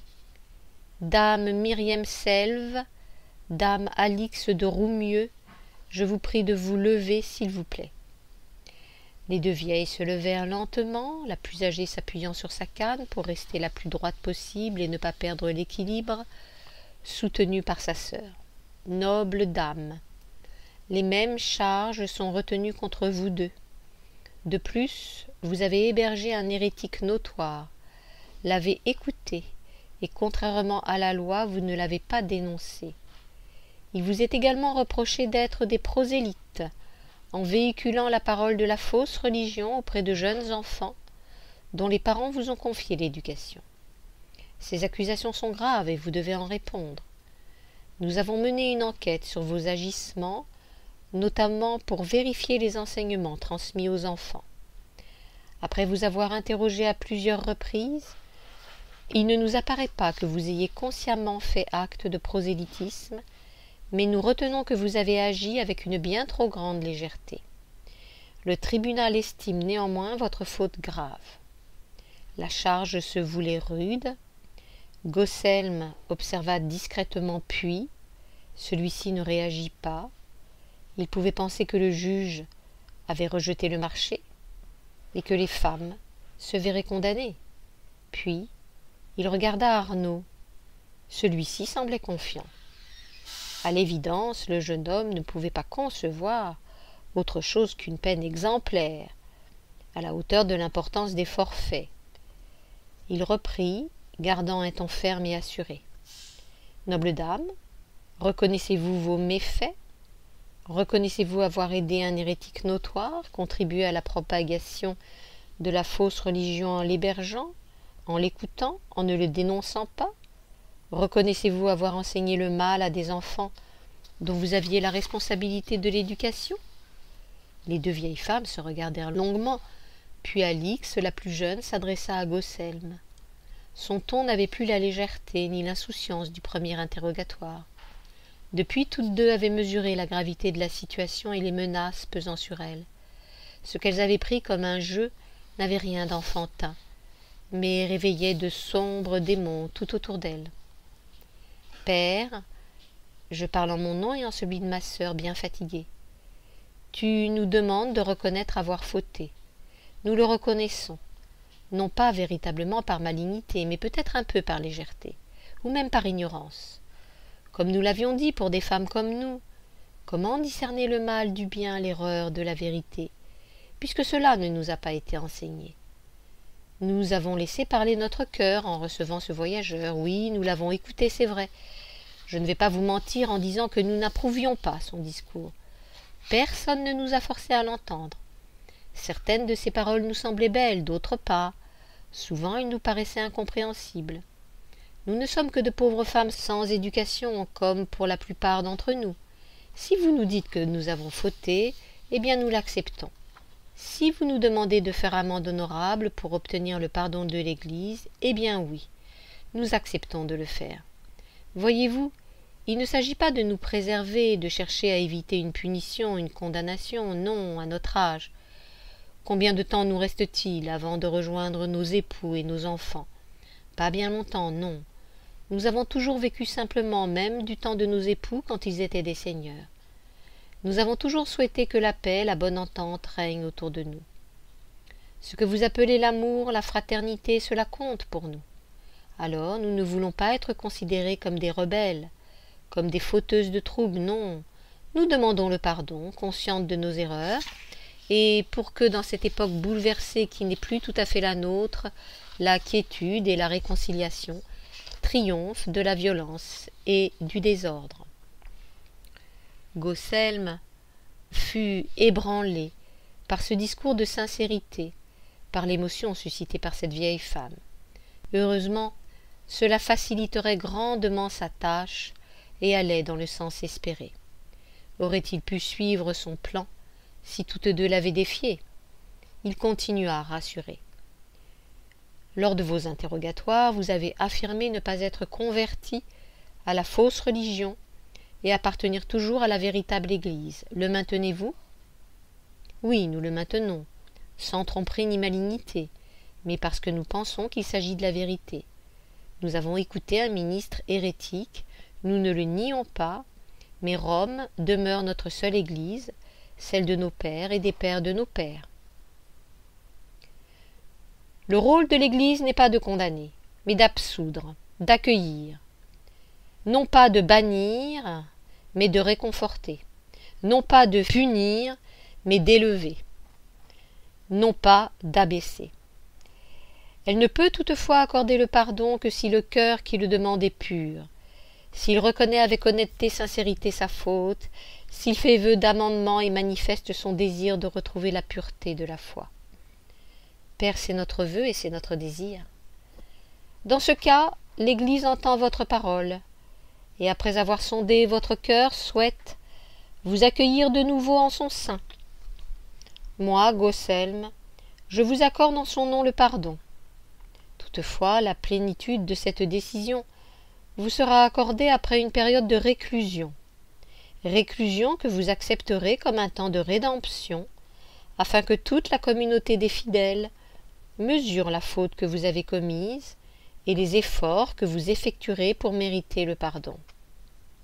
Arnaud avait sursauté en entendant les paroles d'absolution. Comment pouvait-il gracier les deux femmes au vu des charges retenues contre elles, charges qu'elles ne niaient pas? Il ressentait dans la bouche le goût amer de la trahison. Gaucelm avait remarqué son émoi. Comme il s'y attendait, le jeune moine ne comprenait pas sa décision, et il allait lui demander des explications. Il fallait continuer sans faiblir. Vous resterez 1 mois ici dans votre cellule, afin de bien mesurer la gravité des fautes qui vous sont reprochées. Puisque vous avouez ne pas être capable de distinguer le mal du bien, chaque jour un moine viendra vous dispenser un enseignement afin de vous éclairer et de vous permettre d'affirmer à l'avenir votre discernement. Passée cette période, vous rentrerez à l'encan et retrouverez votre maison. Nous savons la pauvreté de votre situation. Aussi aucune amende ne sera exigée de vous, et vous conserverez tous vos biens. Toutefois, vous devrez héberger et nourrir sans contrepartie tout vagabond ou voyageur qui en fera la requête, ainsi qu'un moine chaque fois que nous le demanderons. Vous les nourrirez des œufs de vos poules, du lait et des fromages de vos chèvres, ceci tant qu'au moins l'une de vous sera capable de subvenir seule à vos besoins, sans nécessiter l'aide d'autres personnes. Enfin, pour bien montrer votre pleine appartenance à la communauté chrétienne, votre foi en l'Église catholique romaine, vous assisterez chaque jour et pendant 1 année à l'office des vêpres, et vous accéderez à la Sainte Communion tous les dimanches en l'église de votre village, après avoir sollicité l'absolution de vos péchés auprès du Père Guy. Gaucelm observa un temps de silence, évitant de regarder Arnaud qui bouillait de fureur et d'incompréhension. Son regard croisa celui de Bernard Puy, et il y lut l'apaisement et le soulagement. L'hérétique avait obtenu satisfaction. Le reste lui importait-il? Le vieux juge reprit satisfait. Soldats, ramenez maintenant ces 2 nobles dames dans leur cellule, qu'elles soient traitées avec respect. 2 gardes vinrent chercher les vieilles femmes, soutenant Myriam pour qu'elle ne trébuche pas, et ils quittèrent la salle d'audience. Gaucelm annonça: « Guy Tabouriec, lève-toi. » L'homme tremblant se redressa, le visage blême, torturé par la peur. « Guy Tabouriec, le tribunal a reconnu comme véritables les charges retenues contre toi. À l'accusation d'hérésie, de complot contre la Sainte Église et de diffusion de la fausse parole portée contre ta personne, tu as répondu par l'aveu de toutes tes fautes et tu as demandé le pardon et l'absolution contre ton retour à la vraie foi au sein de la Sainte Église. En tant que criminel avéré, au vu de la gravité de tes forfaits, étant donné que tes aveux ont été obtenus sous la contrainte, nous estimons que tu représentes encore un danger pour l'Église et pour la communauté des fidèles. Il nous semble pourtant nécessaire de t'offrir la possibilité de prouver la sincérité de ta confession. Pendant une durée de 12 mois, tu seras incarcéré et soumis à l'isolement. La prière quotidienne sera ton meilleur guide vers la liberté. Celle-ci te sera accordée si ta conversion est estimée réelle par ta piété et ta bonne conduite. Tu seras incarcéré ici, jusqu'à ce que tu sois transféré sous escorte à Carcassonne, lieu de ta détention. Soldat, ramenez cet homme dans sa cellule. Tarbouriec, sidéré par l'annonce de la sentence retenue contre lui, semblait figé comme une statue de pierre. Survivrait-il à une année de réclusion dans les terribles murs? Cela ne valait-il pas une condamnation à mort? 2 hommes d'armes vinrent le chercher et le soulevèrent presque pour lui faire quitter la salle. Enfin, nous approchons de l'épilogue, se dit Gaucelme. Le dernier acte sera le plus pénible, mais puis ne causera aucun trouble. Le jugement favorable, prononcé contre les 2 nobles dames, lui donnait satisfaction, scellant leur accord. Il n'était pas homme à revenir sur sa parole, et il savait parfaitement ce qui serait requis contre lui. Il ne pouvait en être autrement. Personne ne pourrait s'y opposer. Personne ne souhaiterait l'y soustraire, pas même lui. Bernard Puy, lève-toi. L'accusé se leva lentement, luttant un peu contre l'embarras causé par ses liens et la lourdeur de la chaîne. Il fit face à Gaucelme, la tête droite mais le regard absent. Que lui importait la suite? Le juge parla longuement, reprenant avec précision les actes du procès, les témoignages de ceux qui l'accusaient, son refus de parler pour dénoncer un seul de ses compagnons, livrer le moindre renseignement sur les lieux où il avait séjourné, les maisons qui avaient pu l'héberger, les villes ou villages où se tenaient des réunions. Pas un mot sur ce mystérieux évêché du Razès, nouveau point fort de leur fausse église. Le tribunal devait faire état de l'absence de toute coopération, de tout regret, ou volonté d'avouer ses fautes, constituant ainsi un facteur aggravant à son encontre. Les actes mentionnaient que l'accusé avait été soumis à la question, mais malgré les tourments n'avait pas prononcé un seul mot jusqu'à ce qu'il perde rapidement connaissance. Les bourreaux avaient tenté de le réanimer sans succès. Par crainte pour sa vie, la séance avait été suspendue, puis arrêtée par décision du juge principal, le père Gaucelme, qui en prenait la responsabilité. La litanie des actes se prolongeait, énoncée d'une voix monocorde, épousant la forme méticuleuse et ennuyeuse du droit ecclésiastique. Bernard Puy. Au son appuyé de son nom, l'accusé sembla sorti furtivement de sa torpeur. Tu as été reconnu coupable d'hérésie, de prosélytisme et de tous les chefs retenus contre toi. Tu as refusé le pardon et l'absolution en échange de tes aveux et de ta confession. Par là, malgré nos exhortations, tu as refusé de revenir à la vraie foi et as librement décidé de persister dans l'erreur. En conséquence, l'Église te rejette et te remettra au bras séculier. Le bel, n'ayant pas la délégation pour appliquer les peines les plus sévères, considérant aussi le risque de te garder plus longtemps ici, tu seras envoyé sous escorte à Carcassonne, où tu seras incarcéré en attendant l'application de la sentence. Le reflet de la lumière des torches faisait scintiller les yeux de Gaucelme. Des larmes embuaient son regard. Il termina d'une voix se voulant ferme, mais qui trahissait la fatigue et l'émotion. Que le Seigneur nous pardonne à tous nos erreurs. Il est juge, et sa justice est véritable, car lui seul sait sonder nos cœurs. Béni soit-il, ce procès est clos. Soldats, ramenez Bernard Puy à sa cellule. Amen. Gaucelme se signa lentement et il se rassit, la tête basse, ne regardant pas la salle se vider. Il savait qu'Arnaud ne sortirait pas. Il posa sa main sur son épaule et lui dit « Je sais, Arnaud, je sais, mais pas maintenant. Laisse-moi seul, je te prie. »